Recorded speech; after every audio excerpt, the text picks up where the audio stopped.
checking accounts and loans and things, but dreams and goals and aspirations is what we're trying to help people reach. Franklin Bank and Trust, hometown banking at its best. Halloween is our favorite time of year here at Trent Bedding. Forget a costume. I'm going all out this year for our Monster Halloween sale all month long. This will change me into the scariest monster you've ever seen. Whoa, little Trent, don't drink that potion. That's a little more like it. You've really done it this time. That's right. And I'm slashing all our prices. With select purchases, you can receive a free mattress protector, a free set of sheets, or a free set of pillows. Don't miss our Monster Halloween sale at Trent Bedding.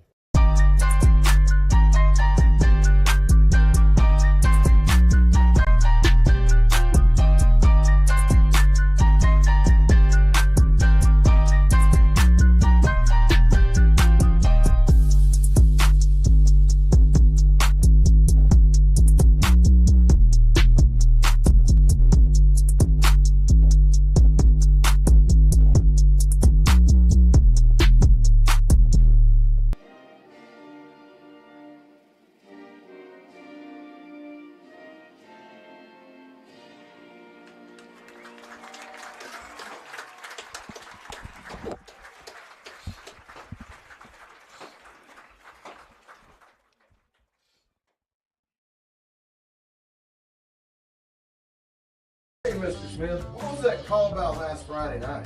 Well, Doc, I thought he crossed the line. I'm pretty sure everyone in the stands thought you were the one that crossed the line with that call. I guess I get that all the time, Doc. Well, I'm glad you finally came in here to get your eyes checked at Wilkins Eye Care. And like I said, I hear that all the time. Is something I brought up with Coach Chaney is it's not just that they're good running the football. They're extremely good at stopping the run. Absolutely. They're fourth in 3A, giving up only 64 yards per game. They completely shut down Franklin Simpson, as we mentioned earlier, in the run game last season. They're sixth in points allowed at just 15 per game, 22nd against the pass, which is what we talked about. And with those big linemen, star linebackers like Brennan Griffin, who we talked about, all he does at running back, leads them with 120 tackles. With him back there, Tyler, it's easier said than done to figure out how you're going to run the ball against this Hart County team. Yeah, and a lot of the reason, they got for the year, they got 509 rushing yards that they've allowed. They've allowed defensively 872 passing yards. One of the big reasons that you see so many more passing yards being allowed is because they've played ahead. And yes. If you play ahead, then other teams are going to pass on you. So Hart County is the teams that they're playing have had to pass at a necessity, so they have more yards because they've played so well this year. One thing that we were able to do, and I was pretty proud of us from that Greenwood game, is pick out a place for Franklin Simpson to attack, and it actually worked. We talked about the quarterback run coming into that game, and Brady Delk was running all over the place. 7 attempts for 91 yards in the running game against a Greenwood team that had shown weakness to the quarterback run. And I think when you look at this Hart County team, it's really hard to pinpoint any weakness that is as glaring as that. But from the numbers and from the tape that we've been able to watch, the number one thing that stands out, although it is dependent upon being able to establish the run game at least a little bit, some opportunities might be there in the play-action game for Franklin Simpson offensively. The linebackers are really good, and sometimes when you're really good and really aggressive, you're over-aggressive. Hey, Mr. Smith, what was that call about last Friday night? Well, Doc, I thought he crossed the line. I'm pretty sure everyone in the stands thought you were the one that crossed the line with that call. I guess I get that all the time, Doc. Well, I'm glad you finally came in here to get your eyes checked at Wilkins Eye Care. And like I said, I hear that all the time. Go, Cats! Wilkins Eye Care, 705 North Main Street, Franklin, Kentucky. For more than 50 years, McCutcheon Electric has serviced Franklin and the surrounding communities. Wildcat Sr. Colin Anderson is the grandson of founder Charlie McCutcheon. Just like Colin provides power during the game, you can rely on McCutcheon Electric to light up your life.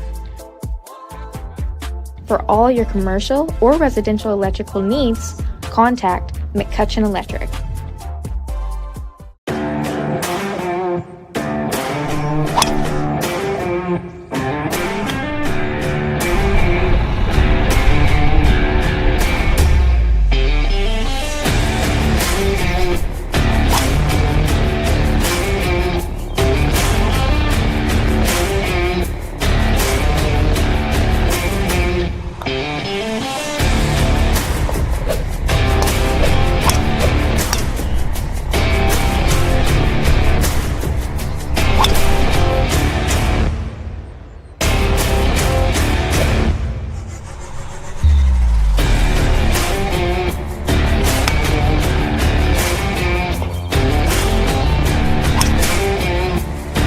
puts foot to ball, and we're underway from Hart County High School. Kick was bobbled and dropped at the 15, and then with a diving effort, it's recovered just inside the 20. So Franklin Simpson gets a little bit of a, well, at first a lucky bounce, and not as lucky of one. It didn't bounce their way off that new turf here on this Hart County field, but a good break to start this game as the Raiders are pinned inside their own 20, but it has not been an issue for this offense. Yeah, so we'll see what they can do. I mean, first break goes the way of Franklin Simpson with that bobble and had to just get on it, but let's see if they can capitalize off that. The quarterback, Jacob Shoulders, a junior amongst all of these seniors. 10 touchdowns, 6 interceptions this year. Very similar to offense to Franklin Simpson, that wing team. Mans goes into motion. They run it to the right side. The Cats are all over it for a 4-yard loss to start this ball game. Good response right out of the gate. That power run off of the right tackle is really good for Hart County, and Franklin Simpson was there. But I'll tell you this, Hart County really loves running behind their 6'5", 290-pound left tackle, and they like running to that left side, so we'll see if they do that on this play. They've got the size advantage up front, but Franklin Simpson is already stacking numbers up there. 7 men in the box.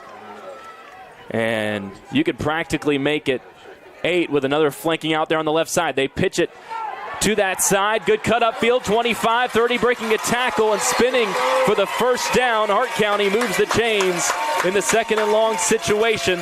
There's the first taste of Asbury, and you see why he's so explosive. They needed 15, and he's able to pick up 18. Yeah, and he does such a good job. Hart County does a good job of shifting their backs and shifting their formations. It's not really a secret. Whenever you shift Asbury in a formation, he's going to get the football, but you still have to stop him. We've seen that several times on film where he'll go to that H-back and get the toss out of a shift, but again, you still have to stop him. He's a really good player. Averaging nearly 14 yards per carry. That's best in the state. 1st and 10 ball at the 32-yard line. Trying to go up the middle this time. Another big hole. Asbury tripped up. Was nearly a monster gainer, but instead tripped up and falls down 1 yard short of the first down at the 42-yard line. And we'll see if they actually, that's near the chain. It looked like they had him short earlier. Now they're going to signal the chains moved. One official had it short, and they move it up. They congregate, and it moves the chains just enough for a first down, so make it a gain of 10. Hart County's moving with Asbury. Man, he is their dominant player. If you can stop him, you have a chance, but Wildcats got to catch a break. Well, that's a big if, isn't it? Yes. Back under center here, just a couple minutes in. They go up the middle again, this time left side. Asbury barrels through, gets past midfield, and they got the knee down. He tried to keep going, did initially what looked like a good job of keeping that knee from hitting the turf, but he goes down at the 49-yard line of Hart County, but still picks up 7. And this isn't, very methodical, not very fancy, just running off tackle, and you don't have to be when you have good players like Hart County does so far. They're normally pretty balanced in the spread between these three backs. Asbury actually has the least carries between him, Griffin, and Martin, but it's been a heavy dose of him so far with 3 already. Lost the gainer earlier as they tried to go away from Asbury. We'll see if they use one of those other 2 backs here on a 2nd and 3 at the 49. Man goes into motion. They try to punch it up the middle. It's enough for a first down catch. Drag him down from behind. Needed to get to the Franklin Simpson 48, but he got the 46. That time on the ground, it's Brennan Griffin. And he's coaches have talked about he is almost identical to Lane Alford. Very powerful, and he's not as big as Lane, but in his mentality and how aggressive he plays, he's very similar on the football field. Lane listed at 5'11", 190. Griffin 5'10", 180, so not too far off. Very similar runners, not huge fullbacks, but they run at you hard. They've got a 1st and 10 here at the Franklin Simpson 46, but before that, a timeout quickly by Hart County. You said he's 180, but I think they added a couple pounds I think they weighed him in his shoulder pads. You were in charge of that at one point, so you said that. Looking for a place to connect, grow, and worship? Discover Franklin First United Methodist Church in downtown Franklin. Join us every Sunday for 2 uplifting services. Experience our traditional service at 9 a.m., where hymns and heartfelt messages bring our community together. Or come to our contemporary worship service at 11 a.m., where you'll find a lively atmosphere filled with modern music and inspiration. No matter where you are on your faith journey, there's a place for you here. Join us this Sunday at Franklin First United Methodist Church. We can't wait to welcome you home. Corner, again, listed 6'5", 295. He's their left tackle. He reminds me a lot of, as I was looking at him on film, of I don't think he's as good, but he reminds me some of Jack Randolph that used to play for Franklin Simpson and how he's able to be aggressive and run block. He is a stud up front. The Hart County, what they do is they play really well together as a team. They get to the line quickly out of the timeout. 1st and 10. They go up the middle. This time, Franklin Simpson stuffs it for what initially looked like a short gain, but charging forward up to the 42-yard line. They're still able to turn it into a gain of 4 with Griffin. And just a powerful runner. I mean, you're not going to stop him very much behind the line of scrimmage because he's going to break tackles, he's going to find holes, he's going to run hard, and that's what all these Hart County backs do. Does remind you a lot of Lane because you wall it off, should be a gain of 1, maybe 2, and still churns forward to pick up 4. And it's 2nd and 6. Ball on the left hash. Franklin Simpson stacking the line here. They've got 8 on the line. Under center shoulders, hands it off, going left. Asbury blitzes through 40, 35. 2 defenders around him at the 30, inside the 25, just dragging them with him to the 22. Give him the 21-yard line. Splits the field in half from the 42 to the 21. And what I was able to see, and Glasgow was able to have success against Hart County when their defensive line was able to get penetration. When they were able to get in the offensive backfield, they were able to have success. Franklin Simpson's defensive line isn't doing that so far. Did it on one play. Yeah. But it's been all backwards since then. Hart County knocking on the door at the Franklin Simpson 21, 4 minutes into a scoreless ball game. They've got the offensive line stacked up here, 2 backs behind shoulders. Takes the snap, hands it off. Patient run from Asbury, now cuts outside. 15, 10, chopped down at the 5. Give him 16 more. And we're not tracking plays of how many times they run a certain play, but that power run off the left side, probably the 4th time this drive, I would say, and success every time. I mean, it's not a mystery where they're going to run, but again, Franklin Simpson, you still have to stop it. Well, I'm going to tell you, and Coach Cheney said it is not an exquisite offense. No. It is very simple. It's similar to Franklin, but even more simplified, and they do that because the stuff they do works. Mm-hmm. It's 1st and goal at the Franklin Simpson 6. 7:20 left opening quarter. Shoulders under center. He's going to keep it himself right up the middle. Nobody was over the center, and Shoulders just practically walks in, and he's got the first touchdown of the game. He's such a smart player. I mean, his 2nd year starting. He started last year as a sophomore, and I don't know if that play was called or if he just saw nobody was there. He did the same thing against Adair County, was able to take the quarterback sneak up the middle for a touchdown. But it's just a very smart quarterback for this Hart County team. They've not used him too much as a runner this season. That's his 3rd touchdown on the ground, just his 14th carry. But that time, saw the weak spot, went right after it, and Franklin had no answer. A great play to start the drive with a 4-yard loss, and it's gainer after gainer. They get 4 double-digit yardage carries from Cameron Asbury, and the quarterback Shoulders punches it in as the extra point is up and good. 7:12 left first quarter. Hart County strikes first. It's 7-0 in this huge district matchup. You're listening to Wildcat Football on 92.3 WFKN. Special is that we look for the story when it comes to our customers. Just listening to them, talking to them, figuring out a little bit about their background. A larger bank is not going to ask you those questions to figure out the end goal for you. We stuck with Franklin Bank and Trust for over 10 years, easily because of the service. I like to think of us more than just checking accounts and loans and things, but dreams and goals and aspirations is what we're trying to help people reach. Franklin Bank and Trust, hometown banking at its best.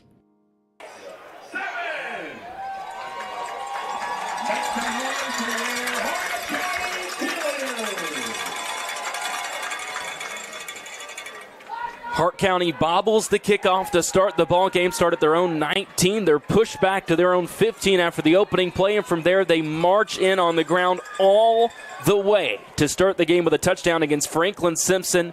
10 plays, and really only 9 of them went forward as they lead at 7-0. A little pooch kick. It's fielded by Franklin Simpson just inside the 35 up to the 40. So the Cats will have good starting field position as they look to respond, coming off of their best offensive half of football of the season. Over 300 yards in the second half in that 1-point loss to Greenwood. It was a balanced attack on the ground through the air. They ran it twice as many times as they threw it, but had nearly 180 yards passing from the quarterback, Brady Delk, who's had his best stretch stretch of games by far of his career.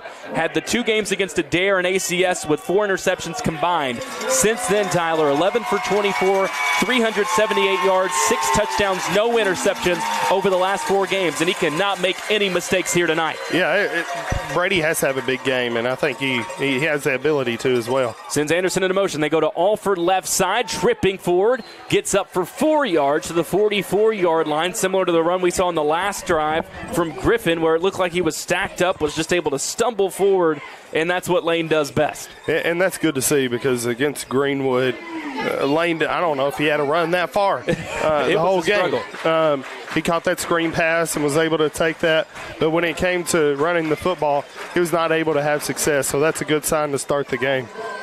Lane was held without a touchdown for the first time all season on the ground in that game. Did have the big screen pass that he took for a score. After that 4-yard run, it's 2nd and 6. Anderson in motion right to left. They go to Alford right side. Jumps over a hole, now surges up to the 48-yard line. Another 4-yard gain, this time to the right side, and it's 3rd and 2. One thing that I really like for Franklin Simpson is their offensive line is able to get to the second level. We talked about Hart County's linebackers with Griffin leading the way, and I mean, they're solid. Their line is solid too, but their linebackers are really, really good. And if you're able to get to that second level, you got a shot. You got chances to move the ball, and that's what we were able to see on that last play. Griffin absolutely outstanding at linebacker, leads the state in tackles and tackles per game. They've got 3 players there at linebacker in the top 7 in tackles for loss. Pitch out. Alford, left side, escapes a tackle in the backfield. He's across midfield for the first down and up to the 46-yard line of Hart County to move the chains. That looked like it was busted. Lane makes a man miss and moves the chains into Hart County territory. We talk all the time about Lane's power and how he has the ability to run over guys, but he has incredible vision as a running back too, as a fullback, running back, wherever he's going to play. And on that play, he saw nothing was outside, where he got it on a toss, was able to cut back and get the first down. Lane had only 30 yards against Greenwood. He's almost halfway there. He's got the first 14 of this drive. They fake it to him this time. Play action. Delk looking downfield. Floats it up right side. Overthrew his man, and it falls incomplete. Was trying to hit Blake McPherson, who had a 50-yard catch in that game against Greenwood that time. Just overthrew him by a bit. And it looked like it was open initially, but Hart County, by the time that ball got there, actually had it pretty well covered. Well, I think if you're seeing if the coaches up here were able to see it, Brody Perry was wide open down the middle. That's the spot that was uncovered, and that's what we saw in the film. Yeah, so we'll see if they go back. I'm sure they'll go back to the play action pass at some point. Well, now they're coming out in a shotgun.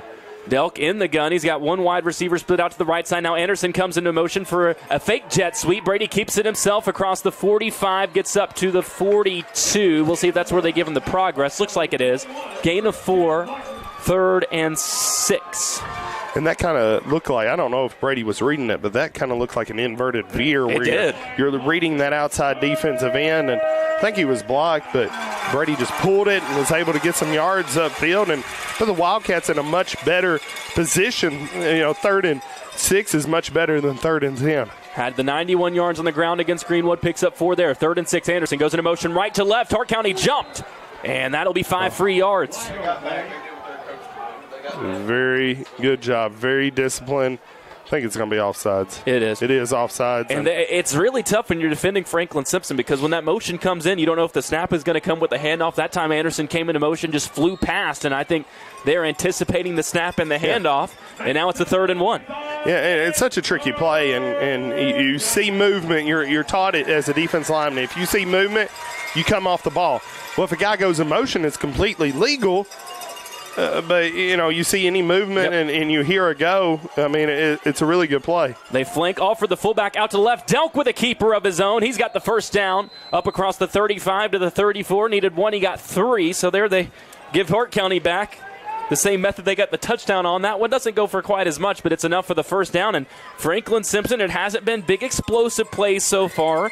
Gains of 3, 4, 6, but they've been moving the chains and running this clock down inside 4 minutes left in the first quarter. But you've reached that point of the field now where things cannot stall like they did against Greenwood in the first half last week. And you can't get anxious. You can't get turnovers. Just play your game.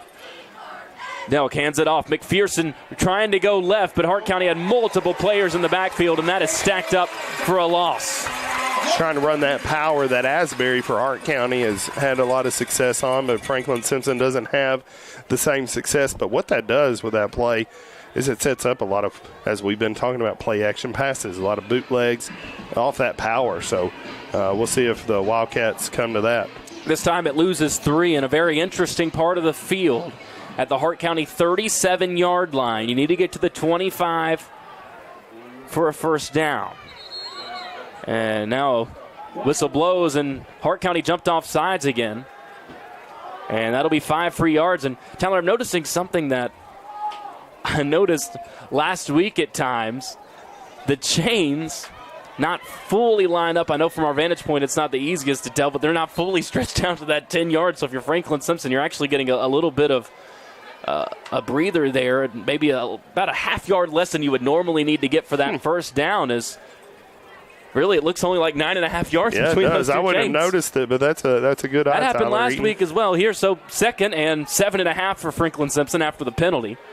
Delk settles in under center, gives it up. Alford right up the middle, bursts through. He's up to the 25-yard line. There's a pile over him, and where he's spotted, looks like they're actually going to give him the 24 regardless. He moves the chains with a solid 8-yard run. That one by far the most burst we've seen from Lane so far. And again, the offensive line for Franklin Simpson is doing an incredible job getting up to the second level. Hart County's playing with 3 or 4 down linemen. Every play, usually 4 down. They got 3 guys, and then they walk another one up late. But well, that's the thing with all its size. It's really just the 3 main down linemen, and they'll bring up another linebacker. Yeah. There are opportunities to attack the middle. First down at the 24-yard line. They fake it up the middle. Go outside Anderson. Past the 20, flag comes in. It's going to be a hold. He had a first down near the 10, but this one's going to come back. Yeah, you see a lot of those outside runs. You get a holding penalty, and that's what the line judge is calling. And I know the coaches have to be sick because that's what they have been setting up with all those runs to the inside is holding is the call. Colin, we said it, did not have a great game against Hart County last year coming off the big game against Greenwood. I don't expect him to get the ball 10, 15 times tonight. It may be 6 or 7, but in those spots, huge to execute, and there look like it, but then the flag comes flying in. Yeah, and that's very unfortunate. But, because, what is it, first and 20 almost now, and that's just very unfortunate for Ball the is Wildcats. back at the 34-yard line. You need to get to the 15, just a little bit in front of it to move the chains. McPherson goes into motion this time. They give it to Colin up the middle. Jukes past a man, put him into the turf. He's inside the 30 and down near the 26-yard line. Great move by Colin Anderson to get some of that back from the hold. Picks up 8. Yeah, now you're in 2nd and 12. You're in a much better situation than 1st and 20. And maybe you see if you can get him to jump again. Yeah, maybe. You've had some success on there. Hart County has a lot of good players on that defensive line. It starts with 79 Crockett, and he's getting a lot of college recruiting, and he's 6'3", 200 pounds, and he plays big as well. 48 tackles, 3 for a loss this season. 2nd and 12, minute and a half left opening quarter. Cats down 7-0. They fake the pitch to Alford. Delk in a world of trouble, spinning around in the backfield, holds on to it, and he's sacked. Back at the 39-yard line, or they're going to mark it friendly forward progress at the 37. So it's a loss of 11. And you need 22 yards to move the chains. And again, you're back in that in-between spot in the field between the 30 and the 40. Yeah, and the play looked like it was set up well, and you had some routes and a good play-action fake, but there was just no blocking up front. No pass protection at all. They go to the gun here. Empty backfield. 2 wingbacks, 2 wide receivers on the right side. Delk takes the snap. Rolling to his right. This time he has time. Floats it up. Perry's back behind. He's hit as the ball comes in, but it's going to be ruled incomplete. The official, it looked like for a moment, was reaching in that pocket. Pulled the hand back up. No flag, and it's incomplete. I don't know how it wasn't pass interference. I want to It goes back to something that you've talked about before, because I think in the NFL or college you have the call of it was uncatchable. But you've said at the high school level that is not a factor in that decision. Well, and I thought that ball was catchable. It looked like it was close. It may have been out of bounds. We don't have the best angle up here. But I thought he had a chance to come back The and try to contact get was that definitely ball. before the ball got Yes, there. it was. Regardless, it's an incompletion, and Franklin Simpson is going to have to punt it away on a 4th and 27 at the Hart County 42.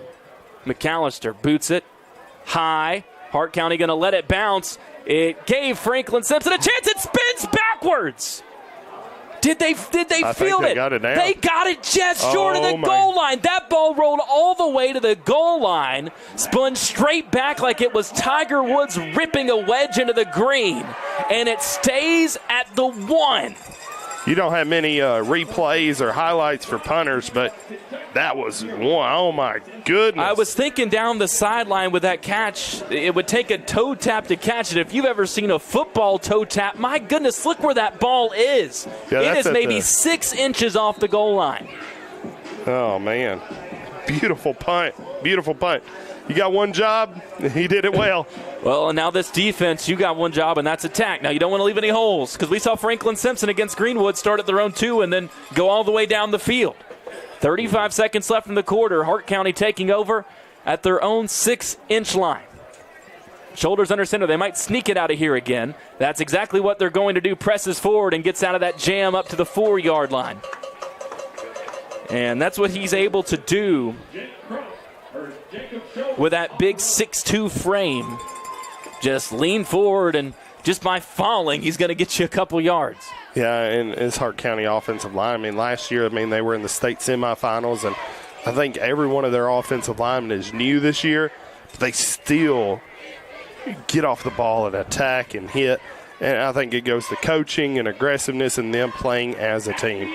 Hart County pinned, but they've got a little bit more space to work with as the first quarter comes to a close. The Raiders lead at 7-0, but when we come back, it's a 2nd and 7 at their own 3.5-yard line. You're listening to Wildcat Football on 92.3 WFKN. It's our favorite time of year here at Trent Bedding. Forget a costume. I'm going all out this year for our Monster Halloween sale all month long. This will change me into the scariest monster you've ever seen. Whoa, little Trent, don't drink that potion. That's a little more like it. You've really done it this time. That's right. And I'm slashing all our prices. With select purchases, you can receive a free mattress protector, a free set of sheets, or a free set of pillows. Don't miss our Monster Halloween sale at Trent Bedding.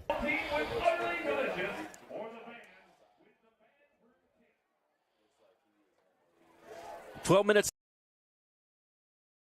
Hart County Raiders up 7-0 against Franklin Simpson in the district finale for both teams. Hart County wins by default. They are the top seed coming out of this district into the playoffs. Franklin Simpson wins. They force the RPI into it with a 3-way tie between Hart, Adair, and FS. Right now it looks like the seeding in the district of Franklin Simpson in this District 2 will be matched up with District 1. It is decently set. Union County is going to be number 1. That's not locked in for sure, but their most likely odds would say about 99.9999% chance of winning their ball game tonight to lock up the top seed. Hancock has similar odds to be number 2, and if you're Franklin Simpson and you fall into that 3 seed, which happens if Franklin Simpson loses tonight, you're more than likely going to be going on the road to a Hancock County team that, if and when we know for sure that's going to be the case, we'll talk a lot more about that.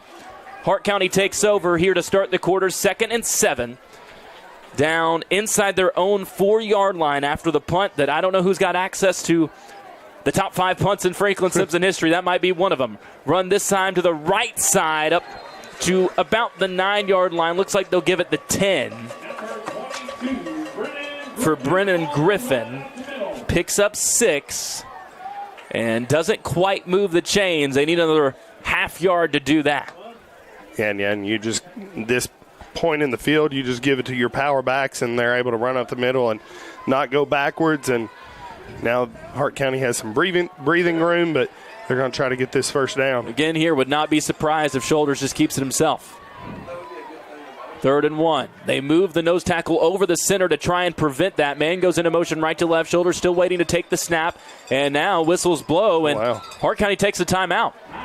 Looks like that was a no play, and you don't see that as much in high school where you just tell the offense, no play, don't run a play whatsoever, don't jump, don't fall.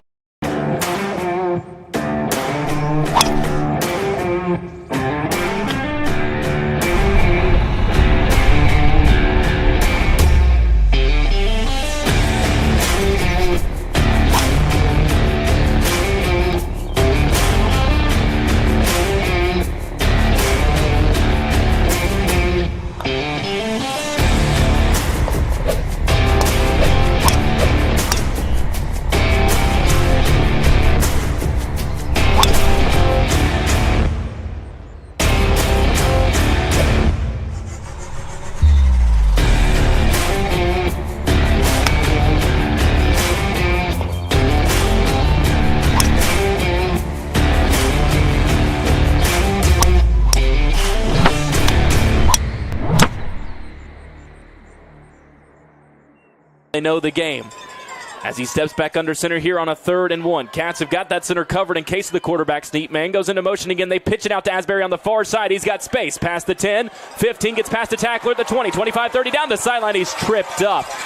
Still a huge gainer up to the 34-yard line. They needed a yard.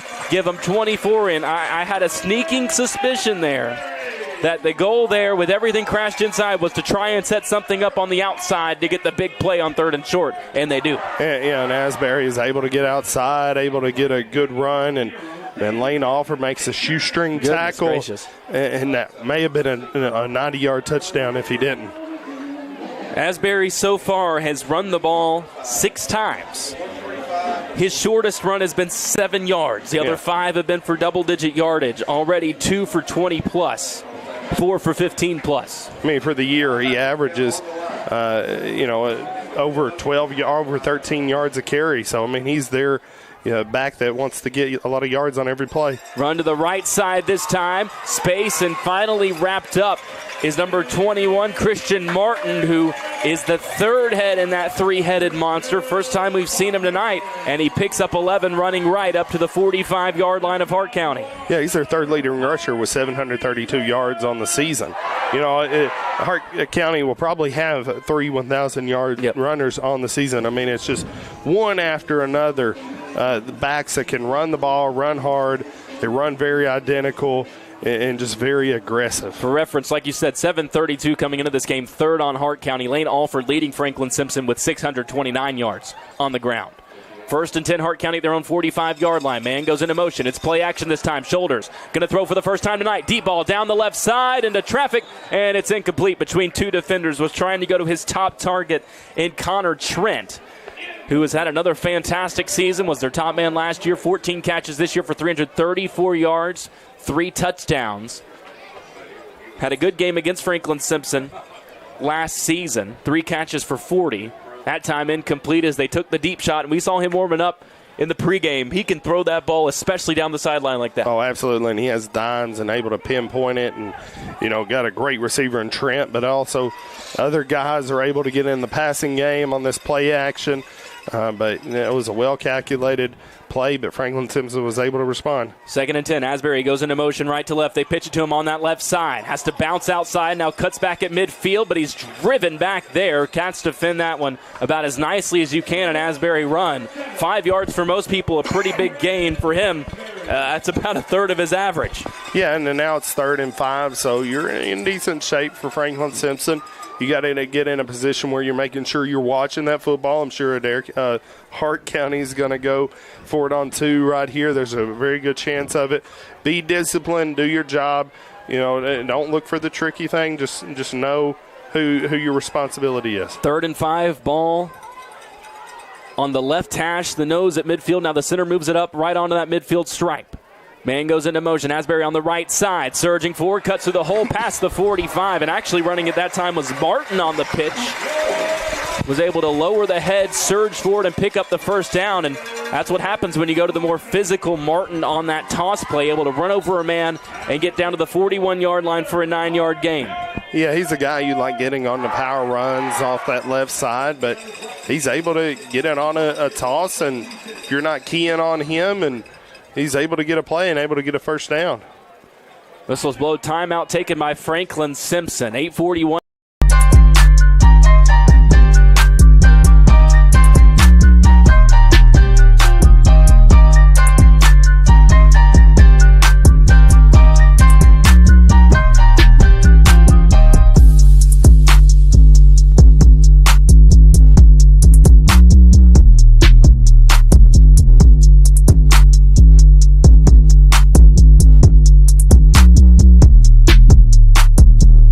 Going to be hard to find the answer for him tonight. Yeah, I don't have a good answer, but because a lot of times by the time he catches the ball in that toss, he's already past the line of scrimmage and you don't have anybody there. You can say your defensive ends need to get out, but it's a toss play, so they don't even have a chance to set the edge. And Hart County's doing a good job of making sure that they're in the right spot. Shoulders as a quarterback on a toss play and on a handoff doesn't get much credit, but toss is not an easy thing to do, to put it on point, put it where it needs to be. But Shoulders is doing an excellent job getting the football in the right spot for his running backs to make plays. Asbury's run it 7 times, and he's already got 99 yards on the ground, averaging over 100 per game, as he and Brennan Griffin both can claim. Martin just behind him, over 90 per game. As a team, 366. Back underway out of the timeout. Shoulders under center on the right hash. Sends a man into motion left to right. They're going to hand it off up the middle this time, and diving forward just to get what he can is Griffin. Picks up a couple. That one well defended by Franklin Simpson. Yeah, and he just didn't have much there, so got what he could, and 2-yard gain and able to play another play.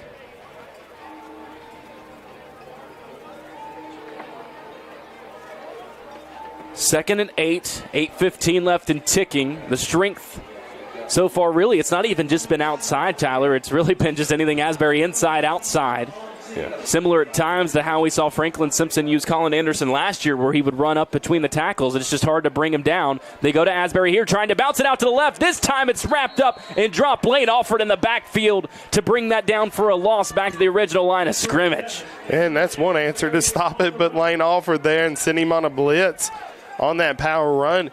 Yeah, what we've said is they're not too fancy. I mean, they run their plays well. Yep. They don't mix it up a ton, but a lot of times they don't have to. But eventually Franklin Simpson's going to have to be able to key on what they are doing and make plays on the plays that they're running over and over. 3rd and 10, Shoulders under center at the Franklin Simpson 41-yard line. Trent outside to the right. They pitch to the right side. Franklin Simpson is all over it, but they can't make the tackle. And shifting the field is Martin, left side. Past a man at the 30, 25 down the sideline, 20, and he gets out of bounds. They'll mark it officially at the 17-yard line. That should have been a 3-yard loss. Instead, it's a 24-yard gain. And what that was, I mean, Franklin Simpson had guys on the play side in position. Defensive end, Case and Hemshoot did a really good job of setting the edge. But the backside just kind of gave up, and they weren't flowing to the ball. And you say on defense you want 11 hats to the football. You didn't see it there. And so he's able to cut back and get a first down.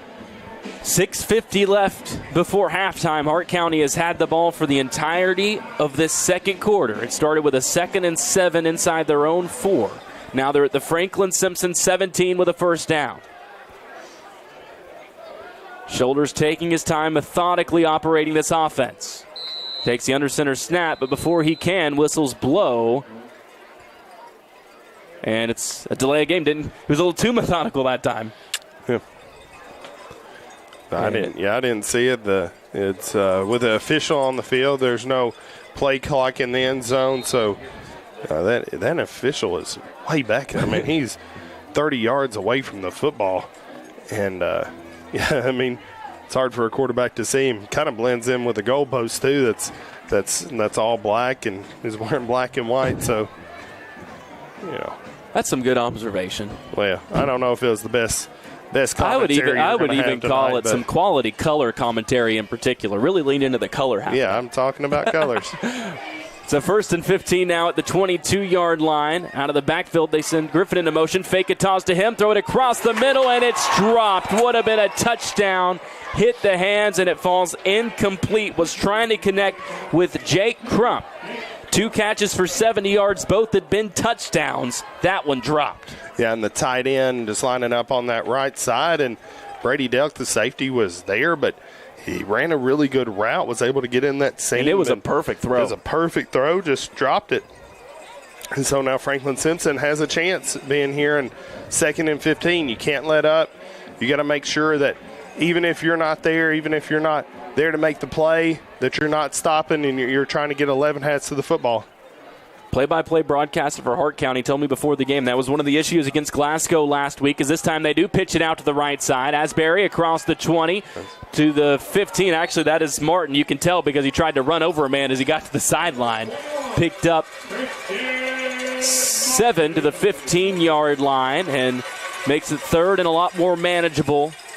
Need about 7.5 here to move the chains inside the 10. And they're running that toss to the wide side of the field a lot of times, and that's just very difficult to defend. It is. Because, I mean, especially when you switch it between those two backs with Asbury and Martin, the more physical back, and Asbury, who you know is going to find his hole and just shoot through it.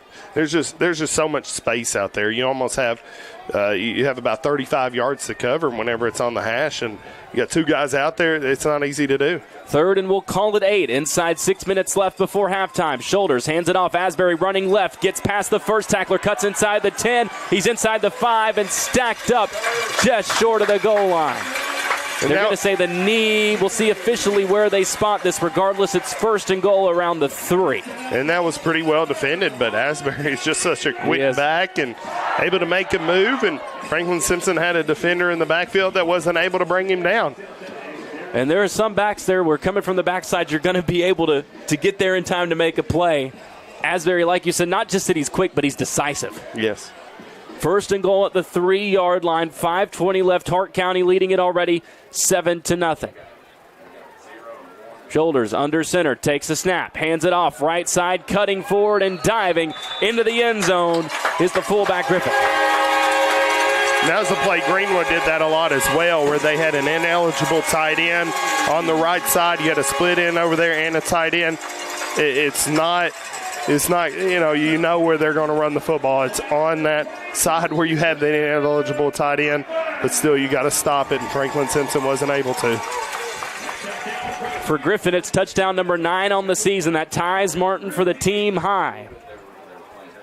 They haven't been as effective running up the middle until they've gotten around the goal line. Now 2 touchdown runs right up the middle. Franklin Simpson nearly got there to block the PAT, but a high arching kick is up and through. 5:10 left before halftime. It's all Hart County so far. 14-0. They lead it over Franklin Simpson. But can the Cats respond before the break? We'll find out after this on 92.3 WFKN. FSHS football is brought to you by the following sponsors: Trent Bedding.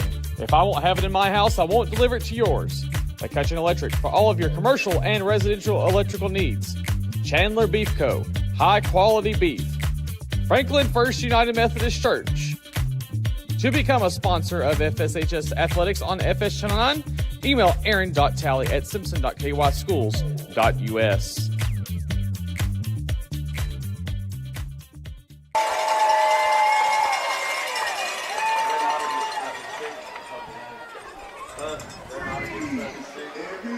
"14 plays, 99 yards, 2 feet and 6 inches. Hart County goes, and they take over half the second quarter to do it after the excellent punt from McAllister. Hart County will not be denied. They lead at 14-0, 5:10 left in this first half as the kick looked like it was going to bounce out of bounds. It stays in bounds. Alford fields it, runs up the left sideline, took a hard hit around the knee, bounces up quickly, thankfully, and Franklin Simpson will take over at their own 34-yard line. It looked like Lane for a second thought he had space, and he might have, but then shooting out of nowhere came the defender, got him low, and I think everybody there just happy that Lane's okay. Yeah, and it was a clean tackle. Yeah, they thought, it was, and you got to tackle a big guy low, and like Lane offered, and I think Franklin Simpson thought that football was going to go out of bounds, but it looked like it was. It stopped like the punt did for Brody. Yeah, it's brand new turf, and you don't know how the ball is going to bounce, and it stayed in play. Cats had a nice drive going to start the game, but a sack put them against the chains, and they had to punt it away. Delt takes the snap, hands it off. Anderson surrounded in the backfield. Flag comes in as he's wrapped up by defenders, was able to get across the line of scrimmage for what for now stands as a gain of 1. Both teams signaling for a call. We'll see who it's ultimately on. Face mask is the call, and it's against Hart County. I said both teams were signaling for it. There was one Wildcat. I didn't see who it was. It might have been Blake that was motioning for the face mask. That was it. He didn't have the ball. And it is one of those more minor violations. There's the different variants with that, 15 or 5. That will only push it up to the 40-yard line. But still, because you had the gain of 1, you got a 1st and 4 here. And doesn't change down, so that's very big as well.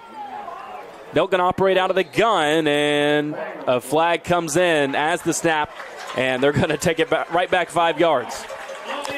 And so now you're back where you started almost, and that was very unfortunate because Colin was going to run to the wide side of the field that Hart County's had so much success on, and looked like the numbers were in his favor for him to be able to break that for a decent run, but the false start derails that. And now that you've shown that, I don't know what the Cats come out in here. They're going to, again, be in that shotgun formation. We'll see if they try to run the same thing. Delk sends Anderson into motion. They fake it to him running right. Throw it underneath. It's caught by Lane. 45-50. Stiff arms a man. Throw him to the ground at the Hart County 45, and he runs inside the 40 where he's pushed out of bounds. So many times we line up in that shotgun formation, and Lane is helping to set that edge while Brady rolls out right. Well, instead of Lane setting the edge, he just runs a little arrow route, and he's wide open because everybody thinks he's going to stay in there and block. Well-designed play there by Franklin Simpson. And a much-needed play to the Hart County 39-yard line gain of 26. Lane had the nearly 70-yard screen that he turned into a touchdown last week. He's become more and more of a weapon through the air, although it's tough to call it through the air because so much of it is what he does on the ground. But again, Franklin Simpson in Hart County territory. Can they take advantage this time? 4:23 left before halftime. Delk fakes it to Alford, keeping it himself, wrapped up by multiple defenders, and slung to the ground. That play is you're faking the run up the middle to the fullback, and you got Case and Hemshoot in here. I assume he was the fullback on that play, but then nobody blocked the defensive end, so Brady is not able to get a gain.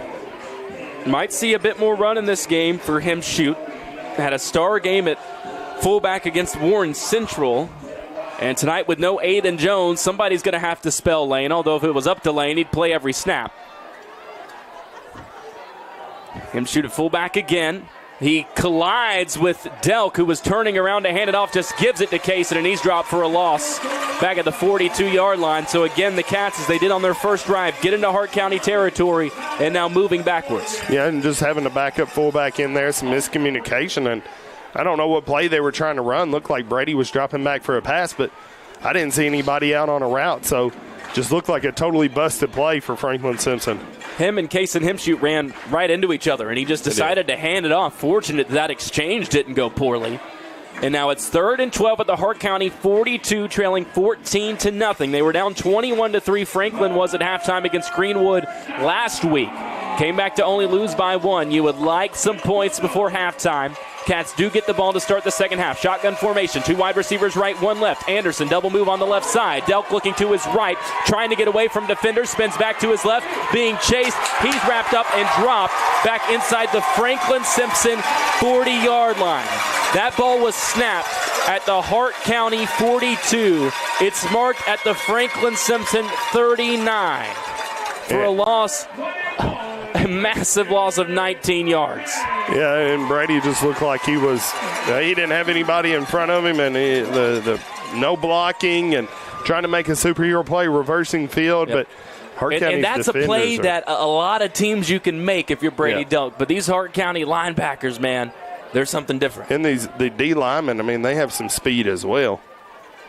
So Brody's going to have to punt it away again. It's a low snap. Fields it well, though. Hart County doesn't bring anybody after him. Short punt, takes a hop at the 35. This one has some backspin, and Franklin Simpson fields it quickly. We'll see where they officially mark it. It's at the 34-yard line of Hart County, and that's where they'll take over, leading it 14-0 with 1:58 left before halftime, coming off a 15-7 win that they had to grind out against Glasgow. Had a lot of self-inflicted errors in that game, couple of picks, some drop passes, fumble issues as well, and I mean, tonight they have looked like the well-oiled machine that we saw every other game this season besides that Glasgow game. Yeah, Hart County's come out, they've played well, and this next minute and 58 is very telling of Franklin Simpson. Are you going to be able to respond? Are you going to be able to go into the halftime in momentum?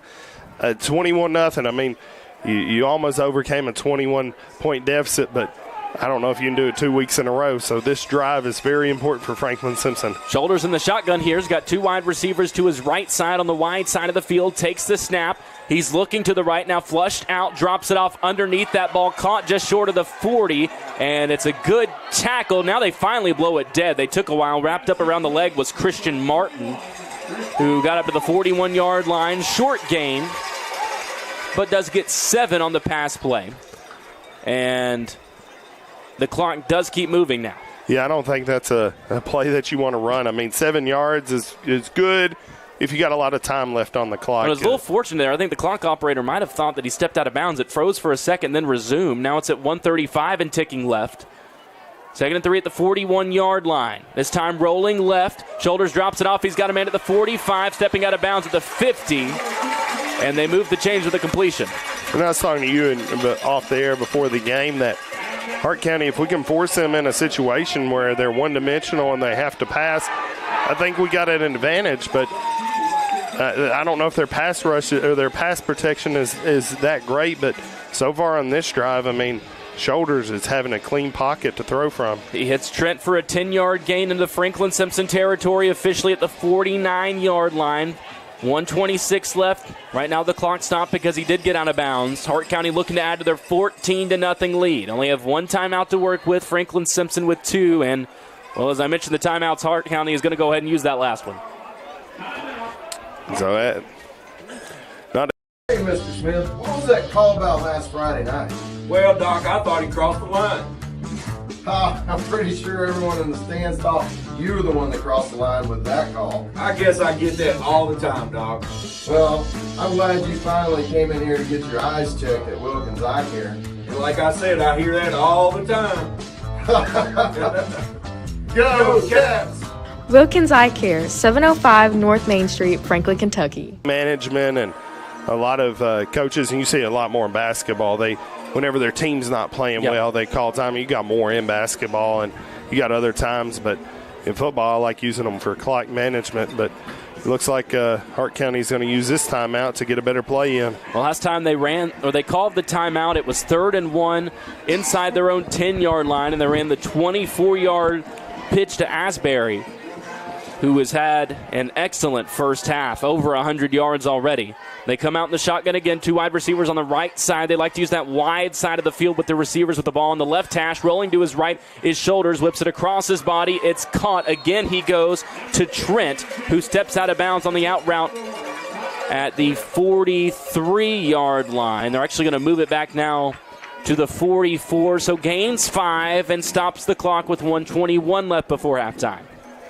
Looks like Franklin Simpson defensively is in a cover 4, and the defensive backs, the corners, have to worry about a deep pass. And if you're able to just get one of those short plays out of bounds, you can move the clock, you can move the ball. Trent to the wide side on the left side again. They're going to throw it to him again on the quick out. That one a little behind him, adjusts to make the catch. He's right at the first down marker. This time the Cats do bring him down inbounds, but he has enough for the first down at the 39-yard line. Another 5-yard pickup. They've gone to Trent now 3 times on this drive.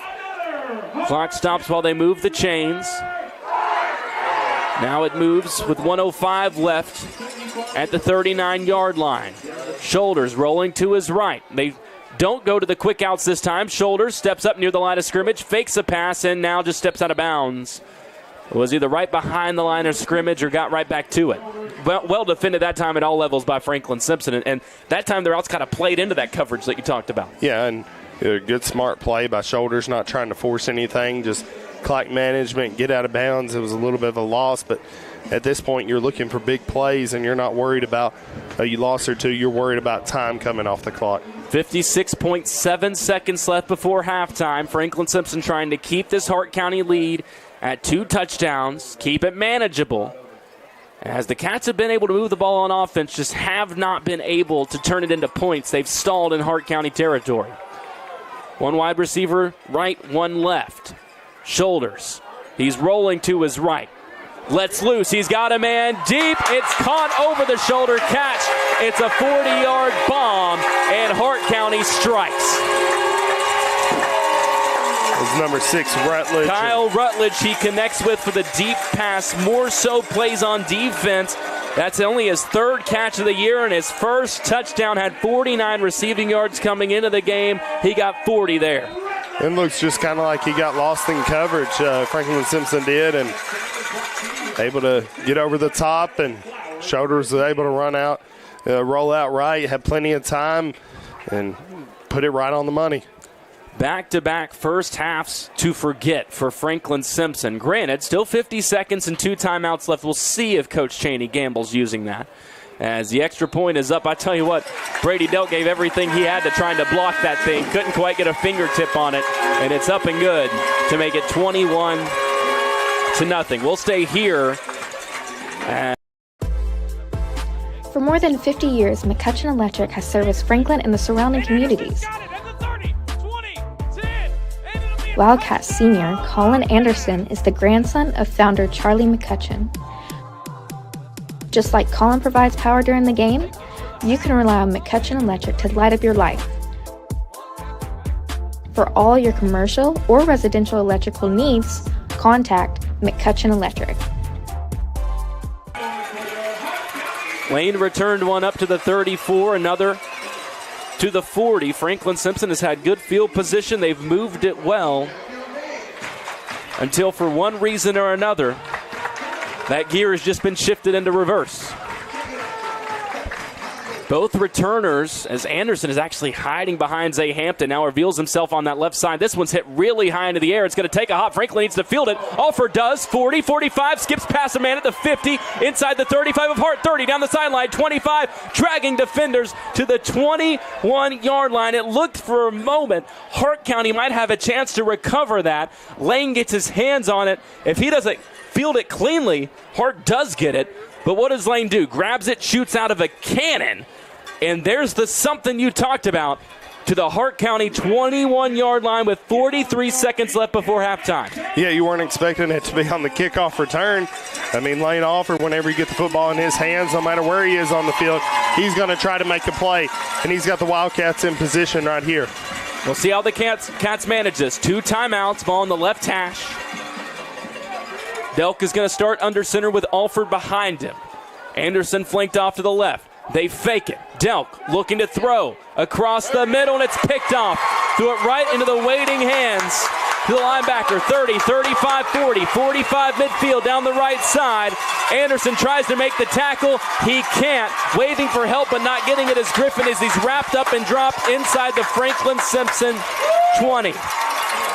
It was stared down, and Brennan Griffin had his eyes on Delk the entire way. Tried to throw it across the middle, couldn't get enough on it to get it over Griffin. And just like that, not only does Hart County get it back, they're in striking distance again. There is a penalty, and the official is motioning for this to be walked back. It's on Hart. Going to assume it was during the return. It is. A holding comes in, and it's actually going to be a block in the back that's accepted. Both of them were called, and that's a spot foul. There's 27 seconds left in the half. Hart County was going to be inside the Franklin Simpson 20. The flag is all the way back at Hart County's own 20-yard line.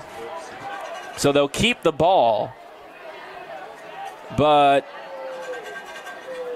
instead of being 20 yards from pay dirt, they've got 80 to go if they want to try to do anything with this final 27 seconds. And actually, they're going to walk it back even more. Well, I didn't see the flag down there on that side of the field, but that's a very big disadvantage. Now Hart County's in a position where they were going to try to go up 4 touchdowns, and now you got 90 yards to go. I don't know if you just don't need it right here. 27 seconds left before halftime. No timeouts. Hart County after the interception that was returned all the way near the Franklin Simpson 17-yard line. Instead, they take over at their own 20 after the penalty, and Shoulders will take the snap and take a knee. Regardless of the penalty, it might keep 1 touchdown off the board, but Hart County puts up 3. Franklin Simpson yet to find a way to respond. Had the big kickoff return from Alford, but they turn it over on the pick, and Hart County goes into the half, leading 21-0. A fitting score. No blemishes for a team without one on the season at 8-0 so far this year. We'll take a break. When we come back, we get you all the numbers from this opening half and see what scores we can get you from around the area. You are listening to Franklin Simpson Football on 92.3 WFKN.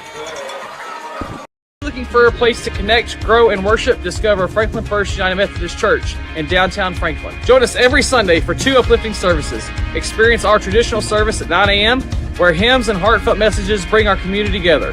Or come to our contemporary worship service at 11 a.m., where you'll find a lively atmosphere filled with modern music and inspiration. No matter where you are on your faith journey, there's a place for you here. Join us this Sunday at Franklin First United Methodist Church. We can't wait to welcome you home.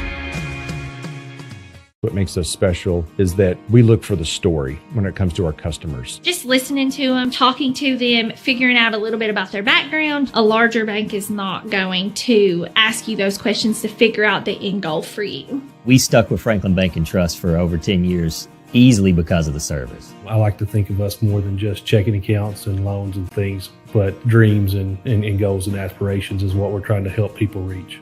Franklin Bank and Trust, hometown banking at its best. Halloween is our favorite time of year here at Trent Bedding.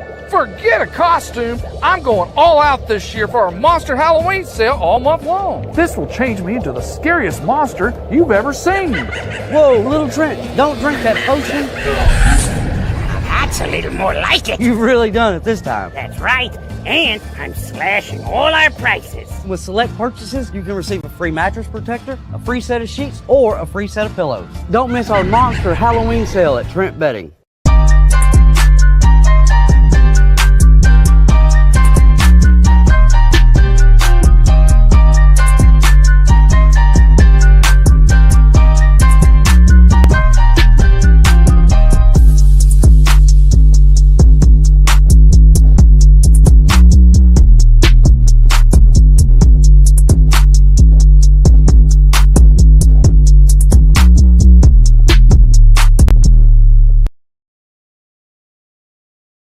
Hey, Mr. Smith, what was that call about last Friday night?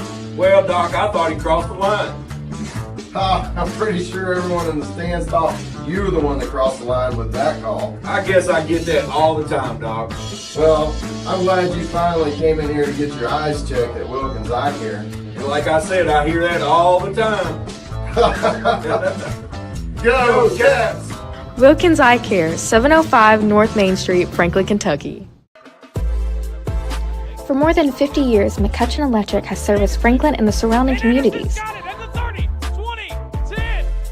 Wildcat senior Colin Anderson is the grandson of founder Charlie McCutcheon. Just like Colin provides power during the game, you can rely on McCutcheon Electric to light up your life. For all your commercial or residential electrical needs, contact McCutcheon Electric.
Crazy that the playoffs are already just 2 weeks away. Franklin Simpson will be the 3rd seed if things hold as they are, which would more than likely send them on the road to play against Hancock County, who Franklin Simpson saw in the opening round at FS last year, picked up a big playoff win before falling to Union County on the road in the 2nd game of playoff play. Glasgow and Butler County facing off in a game that will decide the 4th seed in this district. Whoever that is will have the tall task of heading to Union County for the opening round of these playoffs. Franklin Simpson will wrap up the regular season next week at Warren East, our 2nd time at that field so far this season. First time doing so to actually face those Warren East Raiders. Back-to-back matchups with Raiders to wrap up this regular season for FS. Wildcats offensively I said that it's a bit of a different story, although, again, big margin at halftime. Even with Adair County, I'd have to go back and track if we've seen numbers like this for Franklin Simpson in a half of play. Granted, it looks different if you look at the field position. Every drive Franklin Simpson has been in Hart County territory. The last one they started at the 21-yard line, but when you total it up with the plays run and the losses and the sacks, Franklin Simpson in this first half, 12 plays run offensively with a net 1 yard of offense on the ground. 1 completion for 26 yards gives you the offense. So 27 total yards in 16 plays for Franklin Simpson. The interception from Delk had a drive stall because of a sack. Have had penalties. And so far, Tyler Arterburn, it has just been a perfect storm of things going wrong at the absolute worst times for Franklin Simpson in a game where repeatedly they have had opportunities and been in a position to make this much closer than it appears. Yeah, that's what I was just about to say. They've had opportunities. They've not capitalized on any of them. And they've had decent field position. 60 yards, 66 yards, and then 21 yards. Not capitalizing on any drives. 2 punts and an interception. So I heard last week they got a very spirited halftime conversation. I'm sure it will be this week as well. I think regardless of how this second half goes, Coach Cheney is going to get tired of giving these very spirited halftime speeches. We're going to get some very spirited pregame speeches soon. Yeah, and this is not what, being down 20. I know Hart County's a good team. Yes. Give them all the credit. But, you got to take advantage. I would say this before the game. Hart County's good. We need a little bit of luck to win this game. But we're putting ourselves in a situation where luck doesn't even matter. A couple of lucky plays puts us up maybe, and we're still down. But it gives us 2 touchdowns, and we're still down. So you got to get in a position where if the ball bounces your way, you're able to take advantage of it. And just Franklin Simpson has not been able to do that. And you've had the big plays. Yes. To create those opportunities. The kick return from Lane had the 26-yard completion to, conveniently enough, Lane Alford as well, who's leading Franklin with 4 carries for 22 yards. Colin just 1 touch in this game, gained 8 yards. They tried to get it to him another time. Penalty gets called on a carry. Again, looking back, you don't hold on that play. Granted, maybe it changes the outcome of the play. I don't think it does because Colin had everybody beat on the ground. You're inside the Hart County 15-yard line with a first down. Yeah, and so, that's another play where you're again, in position to, change the score. And, I believe Franklin Simpson had every opportunity to score until that penalty. Yep. You can't do much with a 3rd and long and 3rd and 20, 3rd and 25. There's just no playbook. There's no play in the playbook that goes for that. And your chances are very, very low of being successful. So you got to, every play, put yourself in a position where you can be successful. And even then on that drive, you punt, pin Hart County inside their own 1-yard line. If there's one offense that can find their way out of it, it's them. They go 99 yards plus to score on that drive. On the ground in this first half, 24 carries as a team, 191 yards, 2 touchdowns. And then we saw on that last full drive, they get it done through the air. Shoulders completes 5 passes in a row to finish off that drive, capped off by the 40-yard touchdown to Kyle Rutledge. The 3 completions prior all go to Connor Trent on those quick out routes. Like you said earlier, Coach Cheney's talked about this as well. What they want to do is simple. It's not super complicated. But, man, the things that they do, they execute to near perfection. And it comes down to good team play. It comes down to good coaching. Good, working together. Being an offensive line, if you're going to be very successful, you have to work together. You have to be one mindset, one brotherhood, and that's what Hart County has. And that's what Franklin Simpson's been trying to achieve all year, but you got some young guys. Hart County, I believe they have all seniors and maybe 1 junior starting on the offensive line. Very experienced up front, hard-working group. They'll pin you. They're not dirty, but, they just get after it. They just flag it after it. And that translates to the backfield. And they love blocking for those guys, and you can just tell. And those guys love having the big hog mollies in front of them blocking for them as well. How much have you been itching to say hog mollies? I remember hearing that on a video game one point. I think Lee Corso said that on the NCAA. That's where I got it from, game. too. So, Yeah, I hadn't used that in my 4 years of broadcasting. They've been riding those hog mollies. 258 total yards of offense in this first half for Hart County.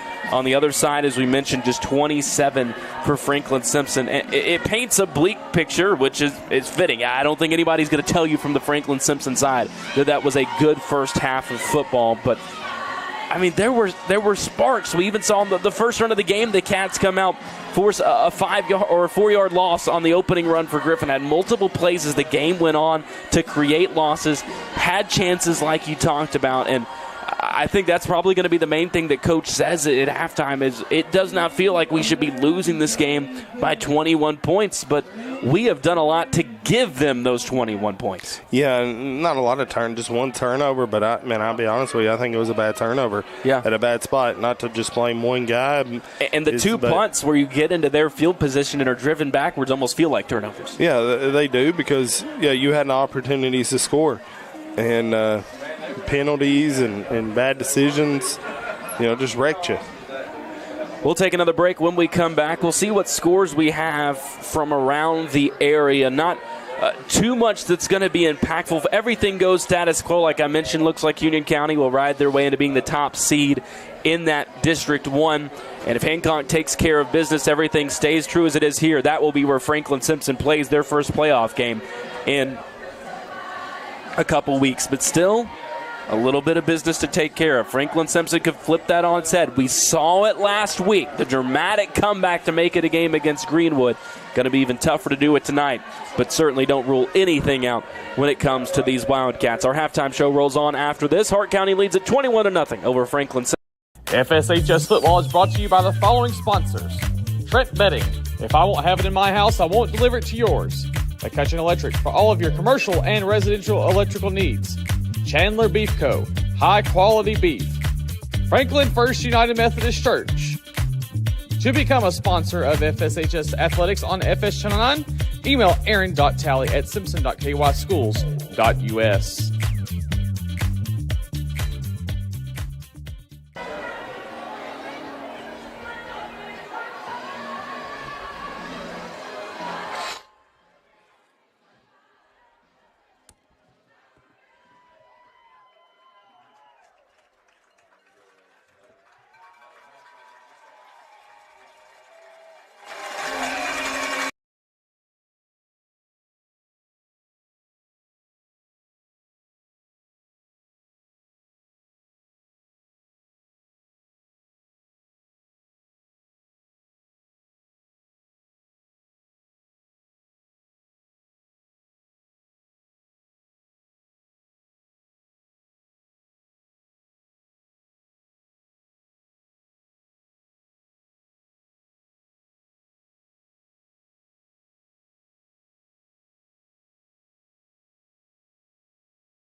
We're just a few minutes away from getting the second half underway from Hart County High School. The Raiders lead at 21-0 over Franklin Simpson, and the second to last regular season game before the Cats go to Warren East. Second time playing in that stadium as they opened the year there for that opening bowl game win.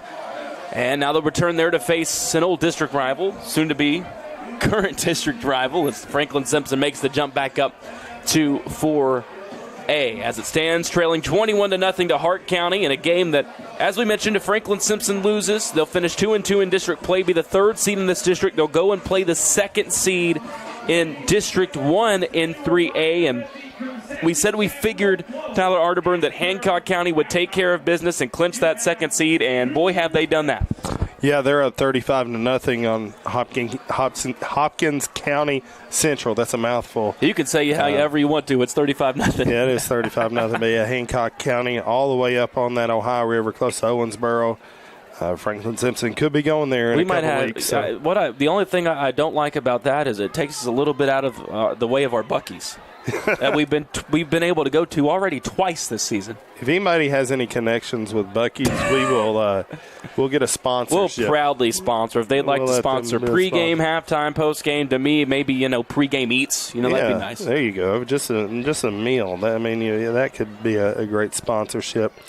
But another score next week, Warren East is up on Logan County 19-14, a surprising score in the area right now. Hopkinsville is up 14-13 on Allen County Scottsville. Wow. Who's pretty much you thought would secure that number 2 seed, but Hopkinsville is making a case for themselves. And would win most any other district except for being stuck there with Paducah Tillman, as Franklin Simpson will get to experience soon. Yes. Yeah. If Buc-ee's is listening, that could have been their segment. That could have been the Buc-ee scoreboard update. How lovely that would have been. Glasgow taking care of business, as we figured would be the case as well. They will be the 4 seed and have the task of going up to play Union County, which is, you can call it a task because of the drive, but realistically that's a Union County team that is even better than they were last year, and we got to experience it firsthand.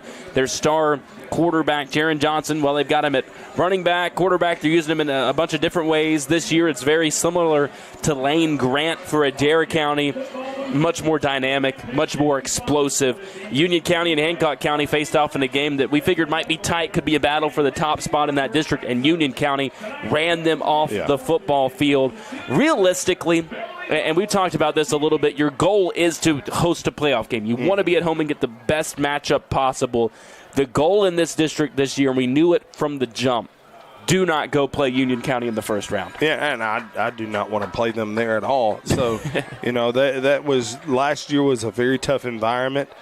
It's just so many things you could list of that environment and their home field advantage. So, I said I want to be the 1 or the 3 seed. So, we'll see how this shapes out. Looks like Franklin Simpson, if they can't get something going, they're going to be the 3 seed, but we still have a half to play. Cats will get the ball to start this second half, and on the other side of that token, you want to have a good second half and not just fold over to this Hart County team, because let's say you go on the road and you beat Hancock County in your playoff opener. Where are you going to be in the second round? Hart County. Right back here against this Hart County team that's got a 21-0 lead. After the first 24 minutes of play, Franklin Simpson, in total, 27 yards of offense so far, 1 yard net on the ground. Can they turn it around in this second half? The kickoff this time squibbed low. It's fielded by Zay Hampton at the 20. Across the 25, 30, has some blockers left side, 35, down the sideline, past the 40, and he's wrapped up out of bounds. Across the 40-yard line, they'll step up and give him the 42. So every drive, Franklin Simpson has had good starting field position. Didn't get any better than the final drive of the first half. Drive feels like a stretch to call it. Was one play, and that play was an interception. How do the Wildcats respond? The first drive against Greenwood in the second half, they had the 70-yard screen pass touchdown to Lane Alford. You got to string something together here, trailing it by 3 touchdowns. I look for the Wildcats to throw the football a lot, but Brady's got to make good, calculated decisions. 1 for 4 so far with the interception and a 26-yard completion to Alford, who gets it up the middle, spins past the tackler at the 45-yard line, barrels forward to the 47.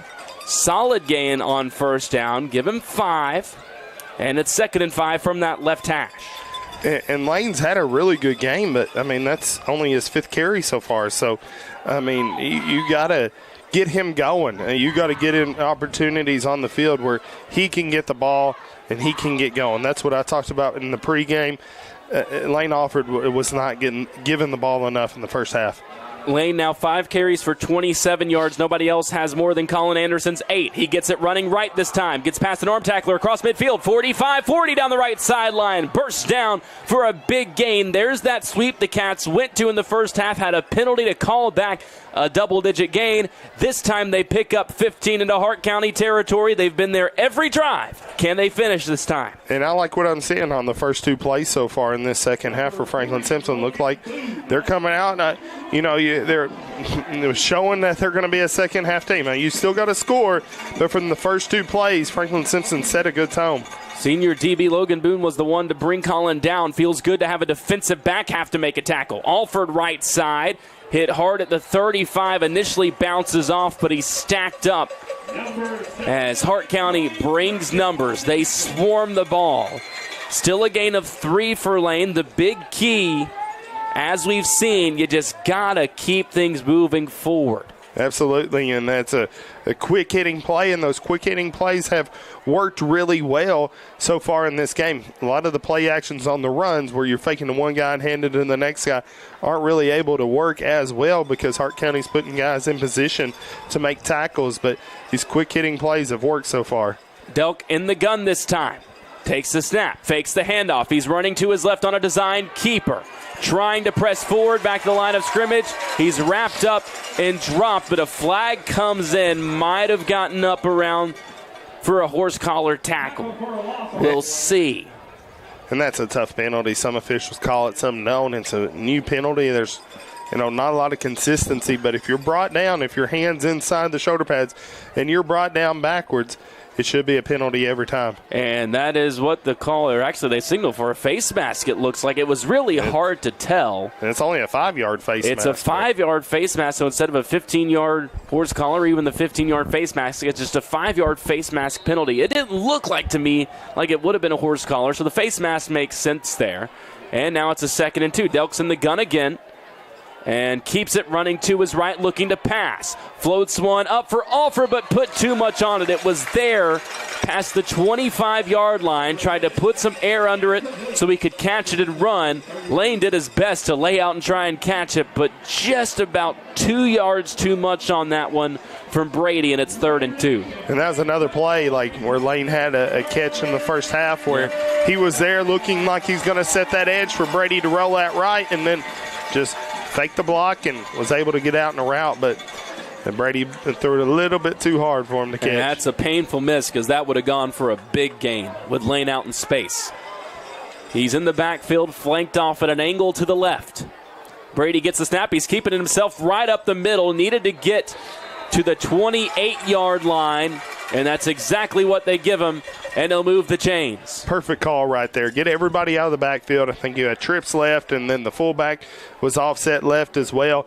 Get the linebackers moved out, and then just run the quarterback sneak right up the middle for the first down. Great play design, great execution for Franklin Simpson to get the first down. First down at the Hart County 28-yard line. Just over 2 minutes into the second half of a game, the Wildcats trail 21-0. Piecing together their best drive of the game so far.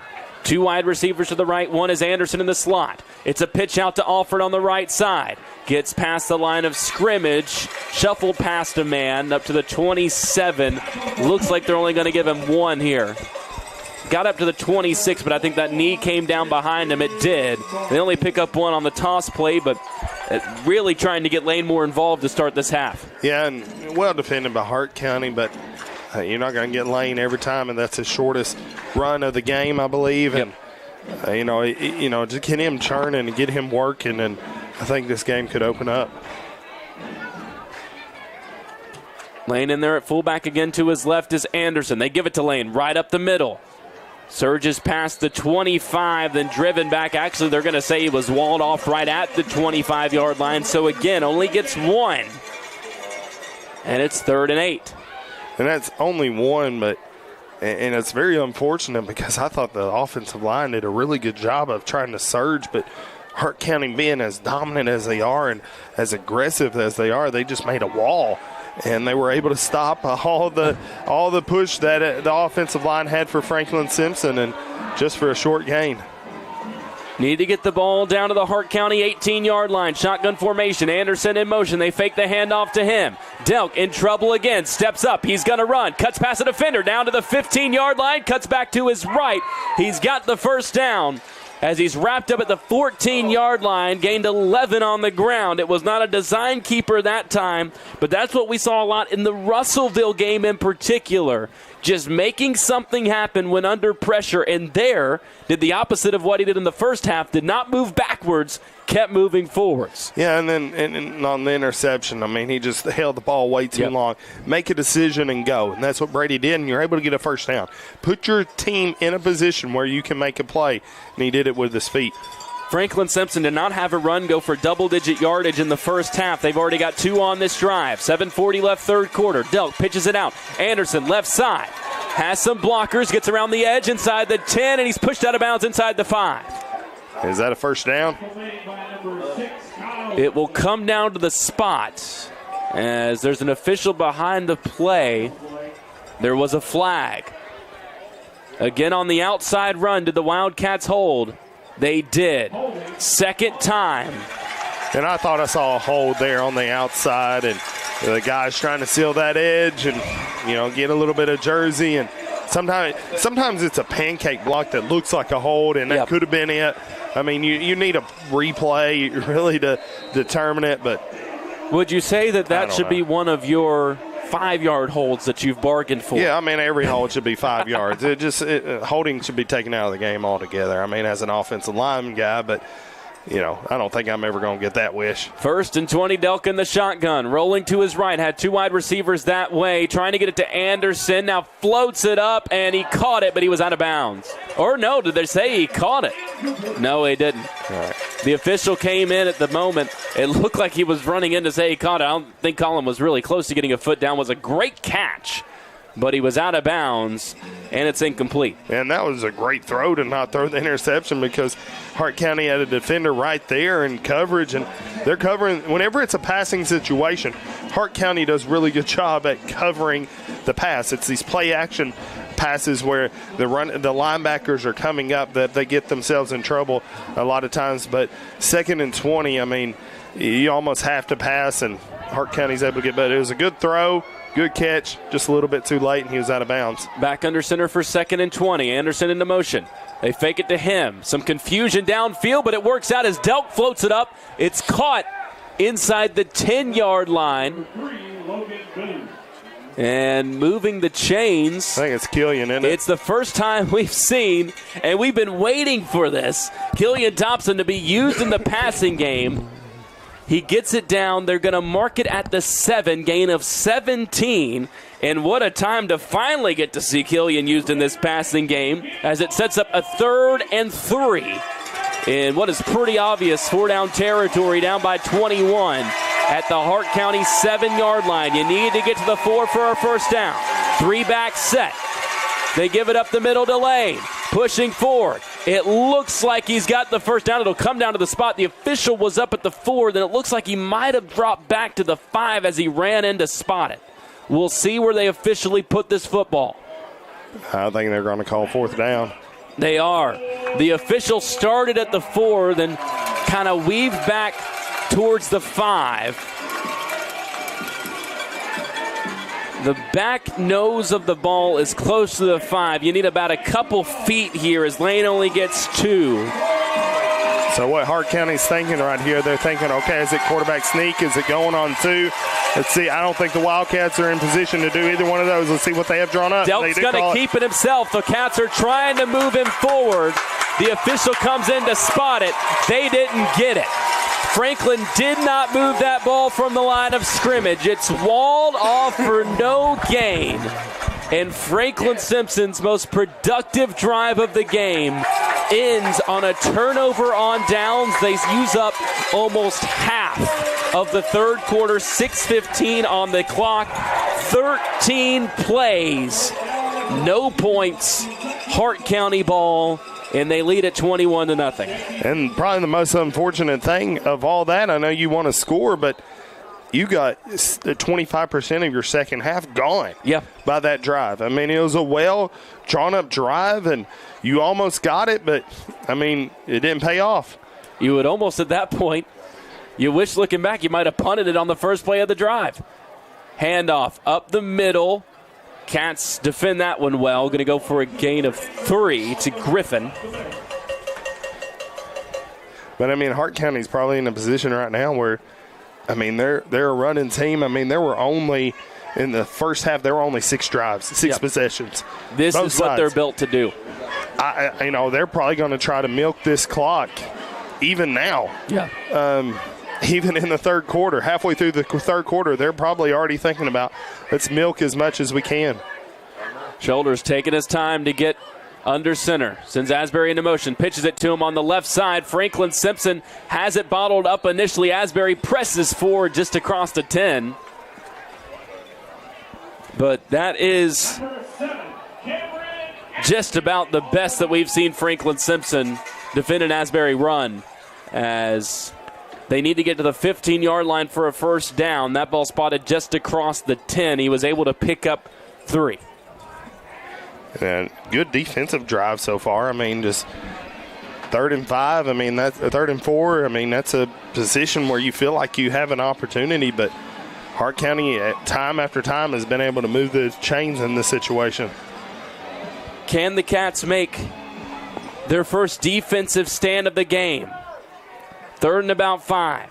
Shoulders fakes the handoff up the middle, rolling to his right, throws it on the out route, and it's caught across the 20-yard line. A good contested catch in traffic by Jake Crump, who dropped the touchdown earlier. They go back to him here on the 3rd and medium, and he picks up 12. And I was kind of surprised that they passed it right there. Just the run's been working so well, but Hart County's still playing their game, going to try to mix it up every now and then, throw a pass in there to keep the linebackers and defensive backs honest, and it worked for him. And Shoulders has been on tonight. Yes, I mean, he's been a great player all year. He had some slip-ups last week against Glasgow, but he's playing well this week. 4:15 left in the quarter. First down now. They go left side. Cats have this one stuffed out for a gain of just a couple to L.D. Wagner. First time we've seen him involved in the run game tonight. This is oftentimes when he comes in. He's run it 26 times for 161 yards, 4 touchdowns on the season. Used much more on defense, where he's got 73 tackles. But as you get late into these ball games and you're just trying to wear teams down with the run, this is his specialty. And it looks like Crump's coming off the tight end. That's a really good blocker and pass catcher as well. So let's see how this affects Hart County and their ability to block the edge. 2nd and 7, 3:30 left third quarter. Shoulders running as much clock down as he can. Hands it off up the middle, barreling forward. It looks like is Griffin to the 28-yard line. Got 3, so another 3rd and 5. So, I mean, this is a situation you got to be thinking about the play-action pass, just like you did on the last set of downs on this drive, and you got to be concerned with that. But Crump was the one that made that catch, and he's still down working on a cramp. So let's see if Hart County may just run it. But nonetheless, I mean, Wildcats need something. They need some type of stop to get themselves back in this game. Averaged about 8 yards per carry in that first half. Only need 5 yards here as they bunch up the formation. 2 wide receivers stacked up on the right side. They pitch it out there to Asbury, but he's dragged down from behind. Kason Himshoot wraps him up. Anderson was in there as well at the 30-yard line. It was actually, they say it was Martin on that carry, which makes a lot more sense for him to be dragged down from behind. I don't know that you're getting Asbury from the backside. Now it looks like Hart County is going to have to punt. They've not had to punt many times in this year, so let's see how polished this punt unit is, and so let's see if Franklin Simpson tries to send pressure. I think in this spot, you almost have to. Looks like they're just lining up in base defense. 4th and 3, 2 minutes left in the third quarter. The snap was a really bad one. The punter really taking his time, and it's blocked at the last moment. He just kept running, and now Franklin Simpson lets it roll. Get the ball, the ball's wide. at the 44-yard line of FS. The punt was blocked, and it probably bounced for the first time at the Hart County 40. It's a live ball. The punt was blocked, and then it's fielded at the 44-yard line by Hart County, where Franklin Simpson will take over. And there's a little debate down there about whose ball it should be, but the block came behind the line of scrimmage, so a normal block, and Franklin Simpson downfield didn't have any of their returners touch the ball, so it is Franklin Simpson football with 56 yards to go. As long as the punter held it, he tried his best to get to the line of scrimmage before he booted it. I mean, he looked like he was going to try to run it on a fake. Well, Franklin Simpson takes over still with good field position as Delk rolling out to his right, pressured from behind. He's going to keep it across the 45, and he's picked up and hit with a spine buster at the 47. Still picked up 3 and pops up quickly afterwards. But, man, they do not miss many tackles, and when they tackle hard. They do, and, I mean, I feel like that was the right decision to pull it and tuck it and try to get whatever yards that you could. But Hart County had a defender right there, but everybody downfield was covered. And just you got to get some yards.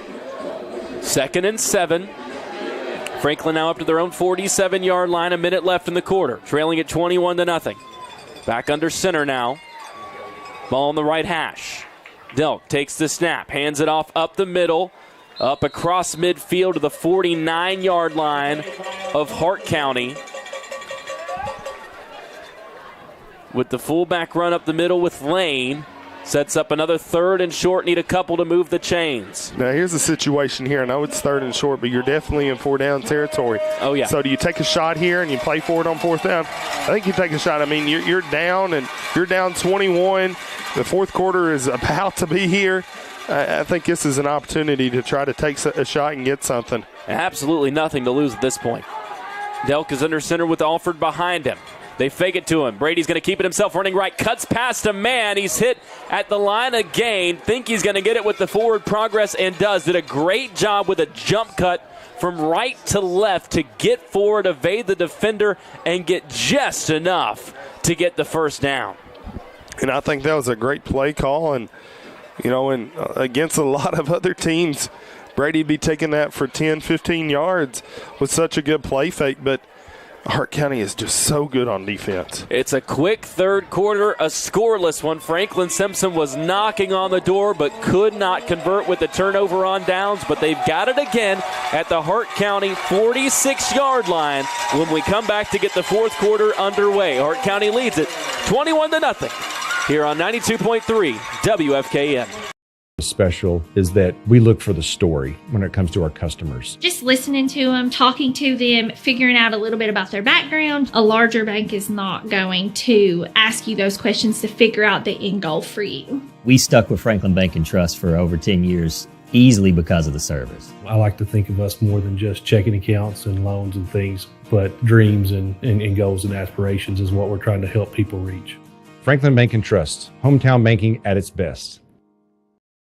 Special is that we look for the story when it comes to our customers. Just listening to them, talking to them, figuring out a little bit about their background. A larger bank is not going to ask you those questions to figure out the end goal for you. We stuck with Franklin Bank and Trust for over 10 years, easily. Decided nothing for Franklin Simpson. You could win this game, force that RPI tiebreaker, and no matter what, have been the 3rd seed. Realistically, the biggest impact it might have had is Adair could flip up to being the top seed in the district, and that's where you go to a team that you had a running clock against by halftime if you're Franklin Simpson.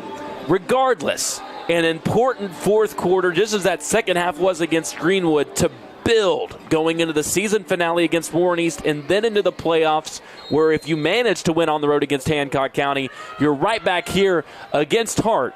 Franklin Simpson trailing 21-0, but they've got a 1st and 10 at the Hart County 46-yard line to start the quarter. Fake pitch right side to Alford. Delk holding on to it, running to his left. He's pressured, throws it across the middle, and it's nearly picked off. It was dropped on the diving effort, and it really should have been interception number 2 for star linebacker Brennan Griffin.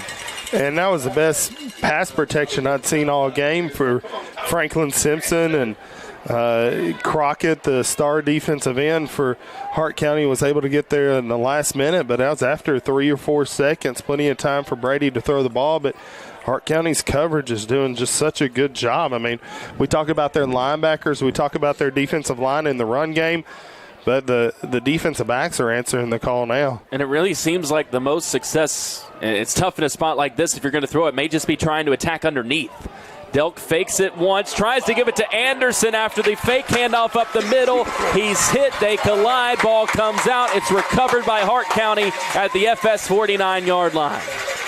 And that's just really good play on the defensive line and getting a lot of penetration. And I just don't know Franklin Simpson's offensive line, if they're just gassed at this point and they've given it all they have, but that was just a killer play to turn it over right there in such a way that they did. Landon Nunn, number 51, we haven't been able to talk about him today, has had a great season. He recovered that fumble. He's got 62 tackles, 10 tackles for loss coming into this game, one of 3 Raiders with 10 or more tackles for loss coming into the ball game. And after the second Franklin Simpson turnover, 3 if you count the turnover on downs, Hart County takes over at the FS 49-yard line, up 21-0, 13 seconds in to this fourth quarter. Run up the middle, goes up to the 45. They might make it the 44-yard line for Griffin. They put it right between them, and we'll give them 5 on first down. With where they've started at the 49, right at midfield, and Hart County's got a decision to make. Do they run the clock, or do they try to take a kill shot right here? Yeah. It's either one, but either one can be very detrimental. Is going to be very detrimental for Franklin Simpson if they don't have a miracle. Shoulders, it seems like operating with the goal of killing that clock. As now he settles in under center with 11 minutes left in the ball game. Hands it off up the middle again, breaking the first tackle and getting up to the 39-yard line for the first down is Griffin. That was just a good, hard run, was determined to move those chains. And just running right behind that very solid left side where, if you look at percentages of where they've ran the football this year, and they run it to the left side way more than any other side and have a lot of success, just power run. And, I feel like we're going to see a large dosage of that on this drive. I mean, you mentioned the left tackle. I mean, he is just towering as the biggest player out there on the field. You can see why they are going to that side consistently. As a timeout is taken. It's our favorite time of year here at Trent Bedding. Forget a costume. I'm going all out this year for our Monster Halloween sale all month long. This will change me into the scariest monster you've ever seen. Whoa, little Trent, don't drink that potion. That's a little more like it. You've really done it this time. That's right. And I'm slashing all our prices. With select purchases, you can receive a free mattress protector, a free set of sheets, or a free set of pillows. Don't miss our Monster Halloween sale at Trent Bedding. In front of him that he has to block, man, more times than not, I just see him dominating. And again, it goes to that. It's not just him, but they play such good team ball on front. 62 is the left guard, Ryder Sexton. He is 5'9", 205, which you don't think is a very solid offensive line, but, man, he can get after it as well. He's good at pulling. But, I mean, if there's a guy in front of him on these double teams, he's able to execute with his teammates as well. Their center, number 64, Dylan Wright. I mean, he is 6'2", 270. I mean, they just pack a punch on that whole left side. They've run it 30 times for 212 yards last week against Glasgow. Actually had a season low on the ground. That season low mark was still 239 in that game. Every other game they've run for at least 300. They go that left side once again, breaking through to the next level beyond the 30 and finally wrapped up at the 26-yard line. Is that power run game with Griffin. They are riding him late into this ball game. 13-yard gain. It reminds me, if you go back to last year for Franklin Simpson, when it was time to put a ball game away, it was Gavin Dickerson time, and here you can tell it's Brennan Griffin time. Yeah, it is, and I mean, just able to punch it in, play after play, and I mean, you'd think he'd be gassed because he's playing the entire game defensively at linebacker and leading the team in tackles, and then he comes in at fullback and is carrying the ball well as also. Another first down carry to the left side. This one picks up 2 to the 24-yard line. And that time the Wildcats were able to get some penetration. Hart County still is able to get 2 yards, but I said in the pregame, I don't know if I said it, but I thought it. If you get penetration against this offensive line, you can have success. At Dare County and Glasgow, whenever they were able to make plays defensively, they were able to get in that offensive backfield. That's what you got to do if you're going to have any success. They've got Martin and Griffin in there at running back. 2nd and 8. 9:13 left in the ball game. They'll give it to Martin running right now. Cuts up field. Is met by a Wildcat at the 21-yard line and is dropped there. So it'll be 3rd and 5. And that's number 43. He's not on the roster. I believe his name is it's Gene Velasquez. I made sure Benny West up here helping me. Gene Velasquez, he's a freshman. Just getting here to Franklin Simpson this year. Got a good size. And you've been excited to see him play. I saw him in warm-ups sometimes. Like, who is that kid? And it looks like he can give us some help on defensive line. He's getting his shot to get some good film out there. 3rd and 5, 8.5 minutes left in the ball game at the 21-yard line. Pitch out to the left side. Cats had it covered initially. They still wrap it up short of a first down. 21, Christian Martin. They go to Martin. It's just short of the first down. He got to the 17. The marker is just short of the 16-yard line. And needing just less than a yard, the offense is going to stay out on the field here as this clock ticks towards 8 minutes left in the ball game. Hart with a 21-0 lead. And Franklin Simpson was able to look like they were set the edge, but outside linebacker just got a little too far upfield, and you're able to run under them and get the first down, or get close to the first down. Shoulders is going to keep it right up the middle. The C parts. He's inside the 10-yard line and knocked down at the 9. It looked like the touchdown run he had on the quarterback keeper, just easy.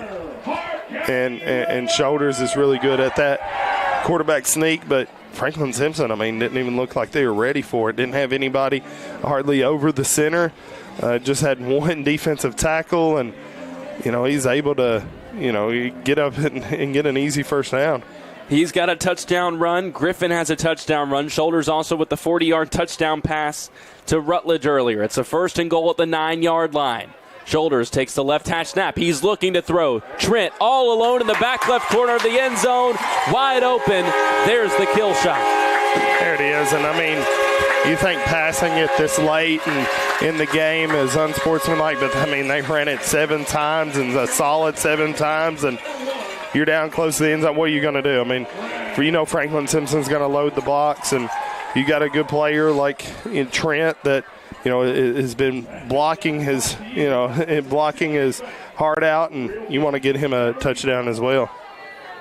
Trent's 4th catch of the game, only 29 yards, but has the touchdown. Has been their top option all year. That's his 4th receiving touchdown of the season. Up to 18 catches overall. He ties Asbury for the team lead in receiving touchdowns with those 4, and the extra point is good. 7:12 left in the ball game. Hart County 28.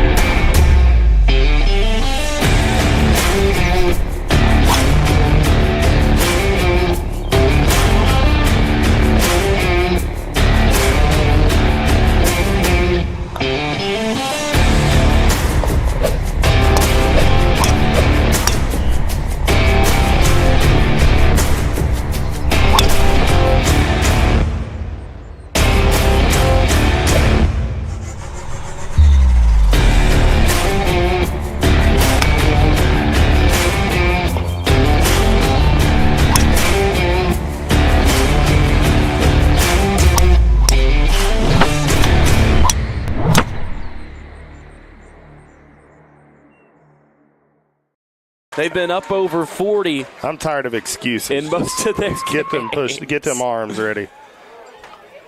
Little squib kick is recovered by Franklin Simpson. They'll have it up and around the 43-yard line. Catching that and returning it was actually Caden Bennett. And they'll give him that spot at the 44-yard line. That's where Franklin Simpson will take over. They've had good starting field position on every drive. Turned it over on the last one with a fumble. There was a collision in the backfield on some motion.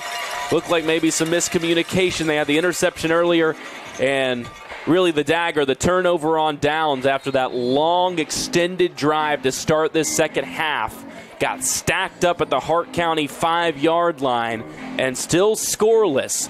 Only 2 times under Max Chaney, now in his 5th season with Franklin Simpson, have the Cats been held to single digits. Not yet have they been subject to a shutout. Looking to avoid that fate tonight with 7:07 to change it. Delk sends Hampton into motion, gives it to him running right to left across the 45 and wrapped up at the 49-yard line. Zay picks up 5 on first down.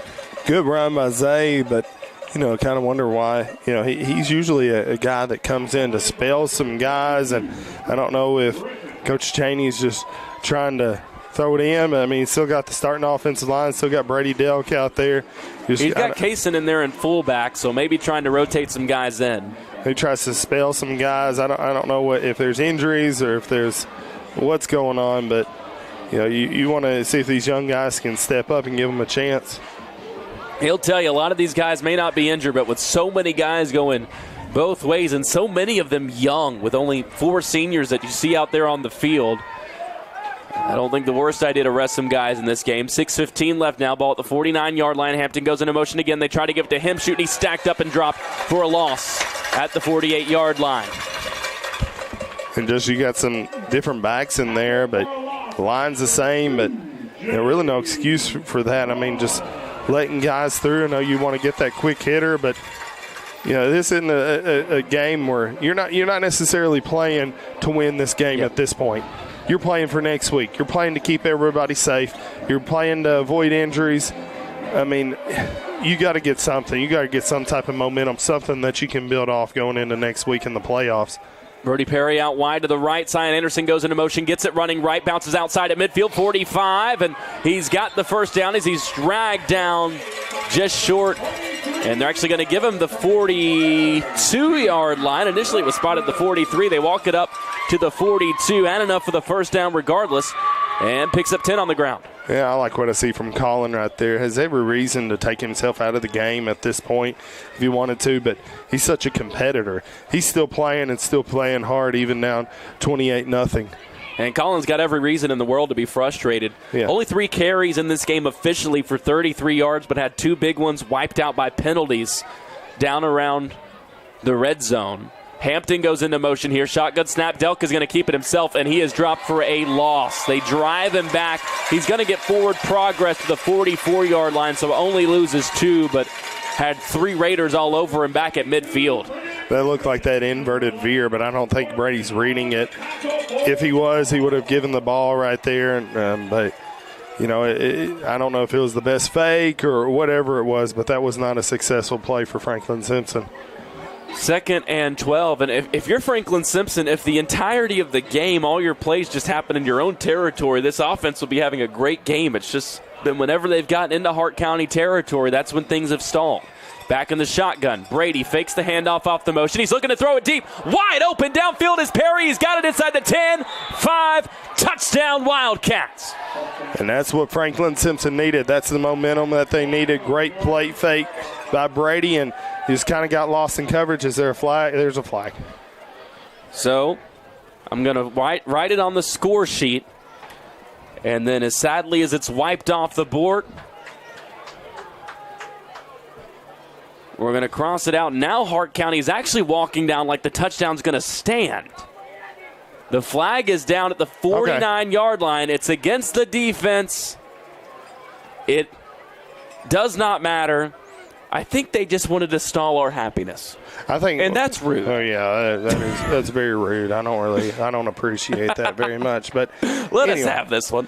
And the official pointed they're going to take that penalty and put it on the kickoff. And I don't know what it was. He didn't. He just said personal foul. I don't know if it was roughing the passer or that's supposed to be like or what. But and now the officials I think he snapped it before the play was ready. Brody's touchdown is staying on our score sheet. It's staying on the scoreboard. And we'll get the snap in for this extra point. Kick is on the way, and it is good. 4:14 left in the ball game. Franklin Simpson gets on the scoreboard. They avoid that shutout, and they trail it 28-7 here at Hart County. You're listening to Wildcat Football on 92.3 W.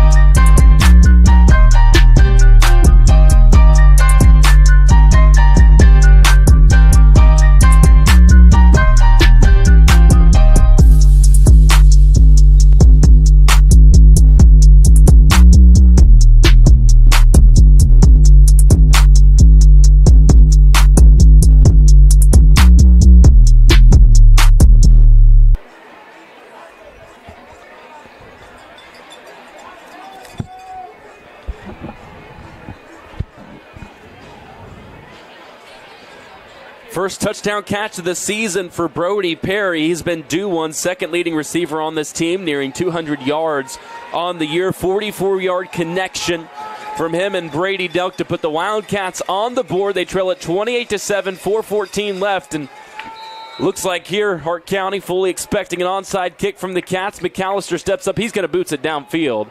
They had the penalty that Franklin chose to enforce on the kickoff. And then Brody just boots that one into the end zone for a touchback. Yeah, it could have been an opportunity to get an onside, but onside kicks in this day and age, you have to have 5 on each side of the kicker on a kickoff, and you got to hit the ground at a certain and point. There's so many rules to keep guys safe, and I understand it, but it just you're trying to come back in a game, it just hurts you in those situations. Hart County will look to milk this final 4-14 and move to 9-0 overall on the season. Finish off their second consecutive undefeated district season and make it back-to-back district championships. Shoulders takes the snap, hands it off, up the middle, bouncing to the right, and getting up to the 26-yard line for a 6-yard gain on first down, which has really been the case on most of these carries for Brendan Griffin in the second half, just getting good, solid gains. It reminds you so much of good Franklin Simpson football, as after another positive first down carry, he's down after the play. It looks like you're seeing some cramps, and usually you don't see those in October, but this hasn't been a cool. FSHS football is brought to you by the following sponsors: Trent Bedding. If I won't have it in my house, I won't deliver it to yours. McCutcheon Electric for all of your commercial and residential electrical needs. Chandler Beef Co. High quality beef. Franklin First United Methodist Church. To become a sponsor of FSHS Athletics on FS Channel 9, email aaron.talley@simpson.kyschools.us.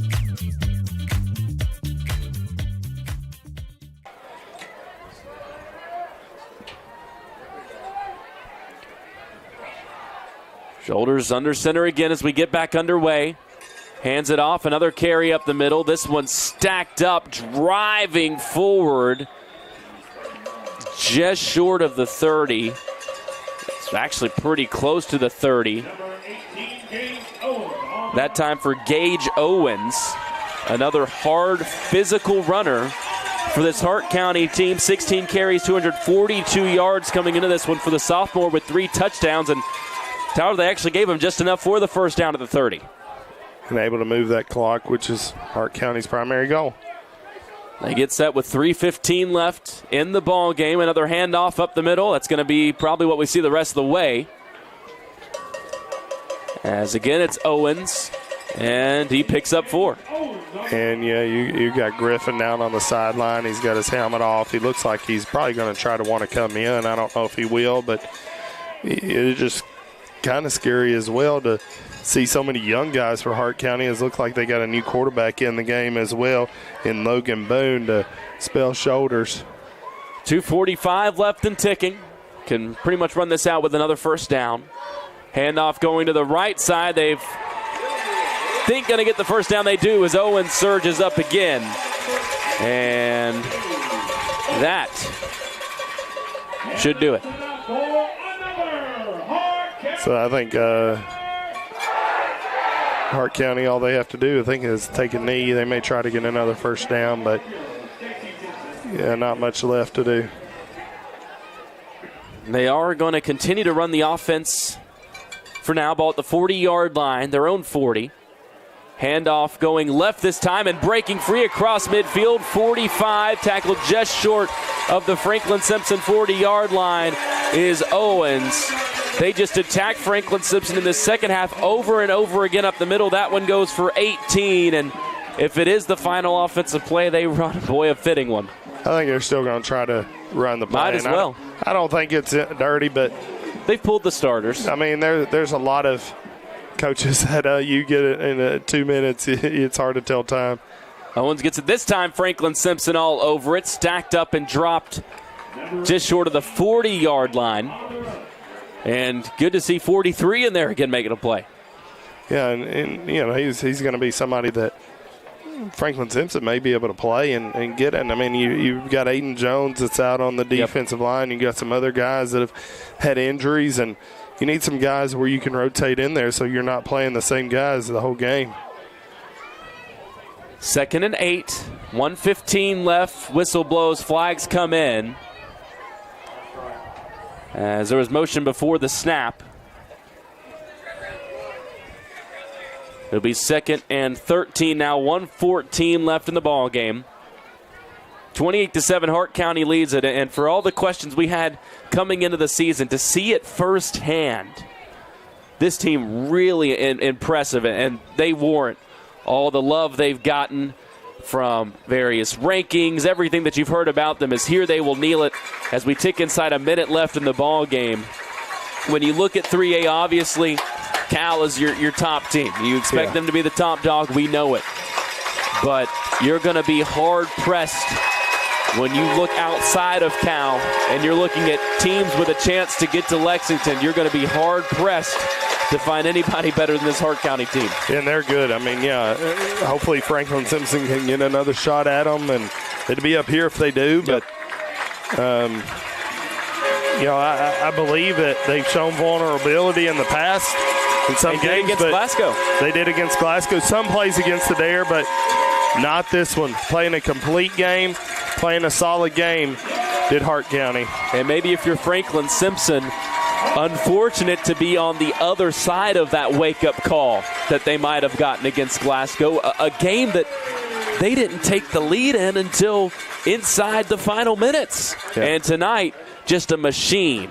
28-7, the final score, taking a 21-0 lead into the half. Franklin Simpson doesn't get on the board until inside the final 5 minutes of the ball game to avoid what would have been their first shutout under Coach Cheney. The Wildcats fall now to 5-4 on the season, finish 2-2 in district play. They are the 3rd seed out of this district come playoff time and will be heading to Hancock County in a couple of weeks to start the playoffs. We'll talk about it more next week now that things are finalized when we're on the road at Warren East. It's going to be a winnable ball game. The opportunity is going to be there. But the big thing more than anything else, A, you're on the road to start the playoffs, and B, come the second round if you make it, you're right back here at Hart County, who the Cats fall 28-7 to in their district finale. Back with your post-game show and all the final numbers from this one right after this on 92.3 WFKN. Looking for a place to connect, grow, and worship? Discover Franklin First United Methodist Church in downtown Franklin. Join us every Sunday for 2 uplifting services. Experience our traditional service at 9 a.m., where hymns and heartfelt messages bring our community together. Or come to our contemporary worship service at 11 a.m., where you'll find a lively atmosphere filled with modern music and inspiration. No matter where you are on your faith journey, there's a place for you here. Join us this Sunday at Franklin First United Methodist Church. We can't wait to welcome you home. What makes us special is that we look for the story when it comes to our customers. Just listening to them, talking to them, figuring out a little bit about their background. A larger bank is not going to ask you those questions to figure out the end goal for you. We stuck with Franklin Bank and Trust for over 10 years, easily because of the service. I like to think of us more than just checking accounts and loans and things, but dreams and goals and aspirations is what we're trying to help people reach. Franklin Bank and Trust, hometown banking at its best. Halloween is our favorite time of year here at Trent Bedding. Forget a costume. I'm going all out this year for our Monster Halloween sale all month long. This will change me into the scariest monster you've ever seen. Whoa, little Trent, don't drink that potion. That's a little more like it. You've really done it this time. That's right. And I'm slashing all our prices. With select purchases, you can receive a free mattress protector, a free set of sheets, or a free set of pillows. Don't miss our Monster Halloween sale at Trent Bedding.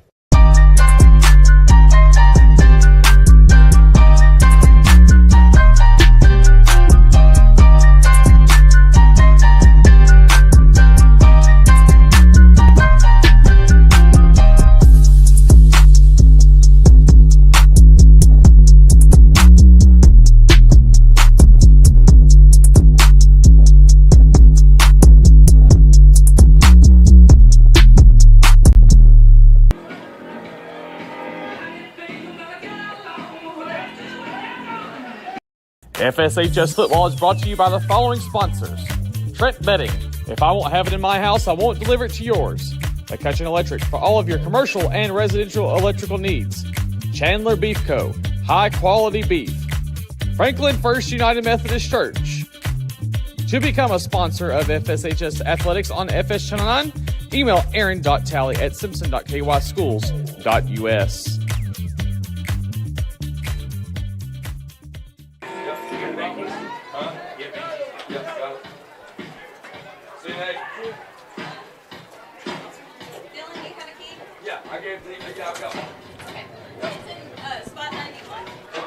T-Bird is, where it's at? All right. Are you? We're in the student parking lot, spot 91. Okay. Love you, gorgeous. Love you. See you. All right.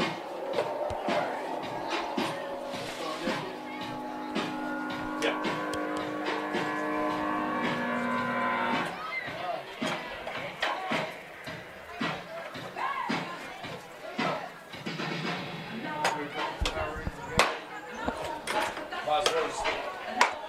Back with you from Hart County High School, where tonight it's all Hart County. Homecoming.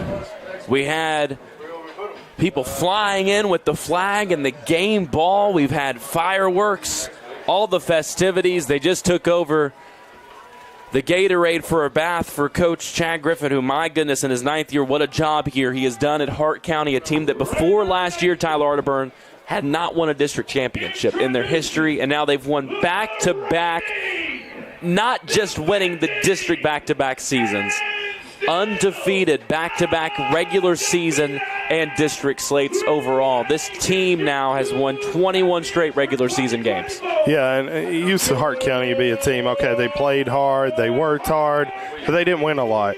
They didn't have the athletes. Now they have the athletes, and more than anything, they play together. Yep. I mean, they play together, and they work hard together as a team, and that's what they needed to do to turn this thing around and have this much success. In this ball game, Franklin Simpson, 63 yards on the ground on 28 carries under Coach Cheney all time. And this is not yet official. That would be the lowest mark that a Franklin Simpson team has ever run for. The previous mark set last season, 91 yards on the ground against guess who?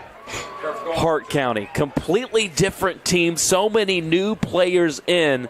Not new to the system, new to us with these 18 seniors who were just waiting in the wings. And to what you mentioned, not just a team that's together, but, man, it takes a lot of buy-in to wait. Even with the extra COVID year, you're waiting an extra year. And it's a benefit they've had.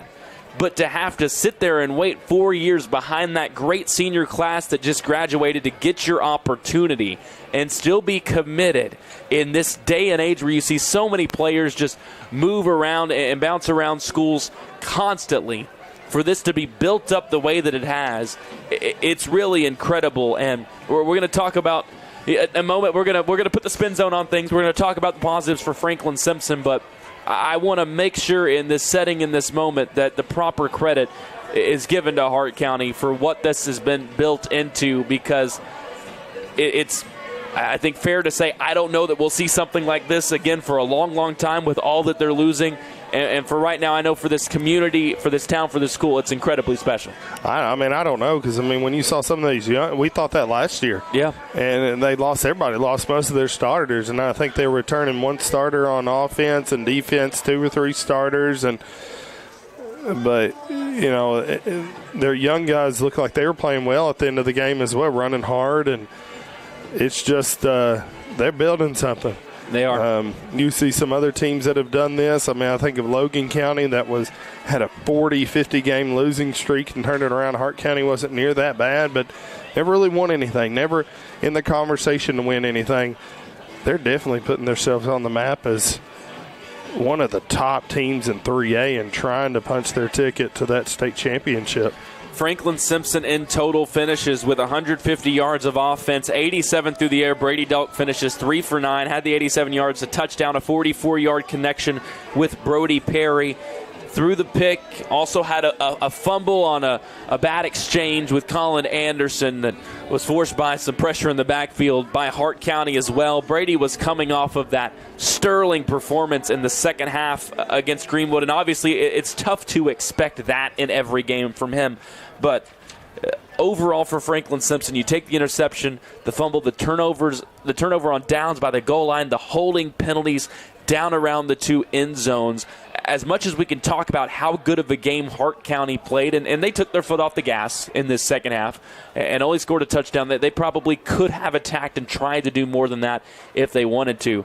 Franklin Simpson gave up so much in this game, and I think that is going to be the chief takeaway for Coach Cheney when he's talking to his team, how much the Wildcats left out there because of mistakes, penalties, turnovers, whatever it may be in this ballgame tonight.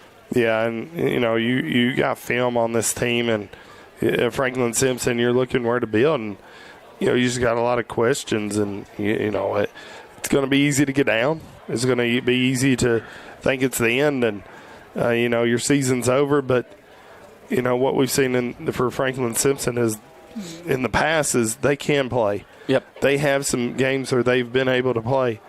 And, you know, you got to get some balls to bounce your way. You need a couple miracles here and there. And, you know, but you got to give yourself a chance to get in that fight. And I think that's what they need to, you know, be in going forward, is having themselves a chance by playing as hard as they can, and you never know what's going to happen towards the end of the game. Hart County finishes with 112 yards on the ground, or excuse me, 274. Let's count that out. 274 yards on the ground as a team, 112 alone for Asbury. He only runs it 10 times. He only got it 1 time in the second half. He had 9 carries for 109 in the first half of this ball game. They end up just loading it onto the shoulders of Brennan Griffin, who runs 7 times for 37 yards, just milking that clock in the second half. They get the 9-yard touchdown pass from Shoulders to Trent. Shoulders, excellent. 7 for 9, 88 yards, 2 touchdowns. They don't ask too much of him in the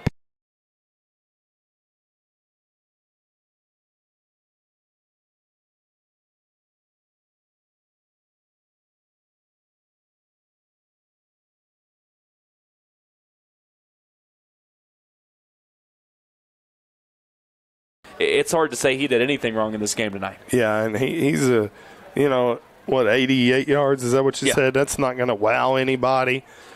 But, you know, it was in the right times when his team needed him. And, you know, that's what makes him so good, is that he will do whatever he needs for his team. Doesn't look like he cares if he has the best stats. He just wants to win. And he's able to put his team on his back, get people lined up in the right positions, and you saw that so many times on film. You didn't see that as much in this game, but guys will be in the, you know, in the H back, in the L back, and they're wanting them in the H, and they're moving them around everywhere. And, you know, it shows how intelligent he is. Ran for a touchdown as well in this ball game. They get another rushing touchdown from Griffin. That big 3 we talked about at running back. Christian Martin, very quiet of that trio. Still gets 8 carries for 68 yards in this ball game. The 112 for Asbury, and then in total 53 yards for Griffin. Gage Owens comes in late, and my goodness, that's who's waiting in the wings in this rushing attack. 5 carries for 34 yards. Didn't look like they missed a beat with him in there, with still a good chunk of starters in for Franklin Simpson defensively. In total, offensively for Hart County, it's not their most explosive game of the season, which if you're going to hang your hat on anything, you've got that for Franklin Simpson. Just under 360 yards of total offense for a team on the season that's averaging 490. They average 40.6 points per game. That's second in the class. This is the second highest total that they've scored in a game this season. Only the third time they've been held under 40, but it's tough to read again how that looks in a second half where the goal was clinch the district title and get out of here healthy. Yeah, and, they did everything they needed to do. They didn't have to run up the score. They didn't have to you play solid defense, you don't have to do a lot of that. And a lot of times you see that as well because you play a lot of these teams that are passing the ball and throwing them everywhere. You got more time on the clock.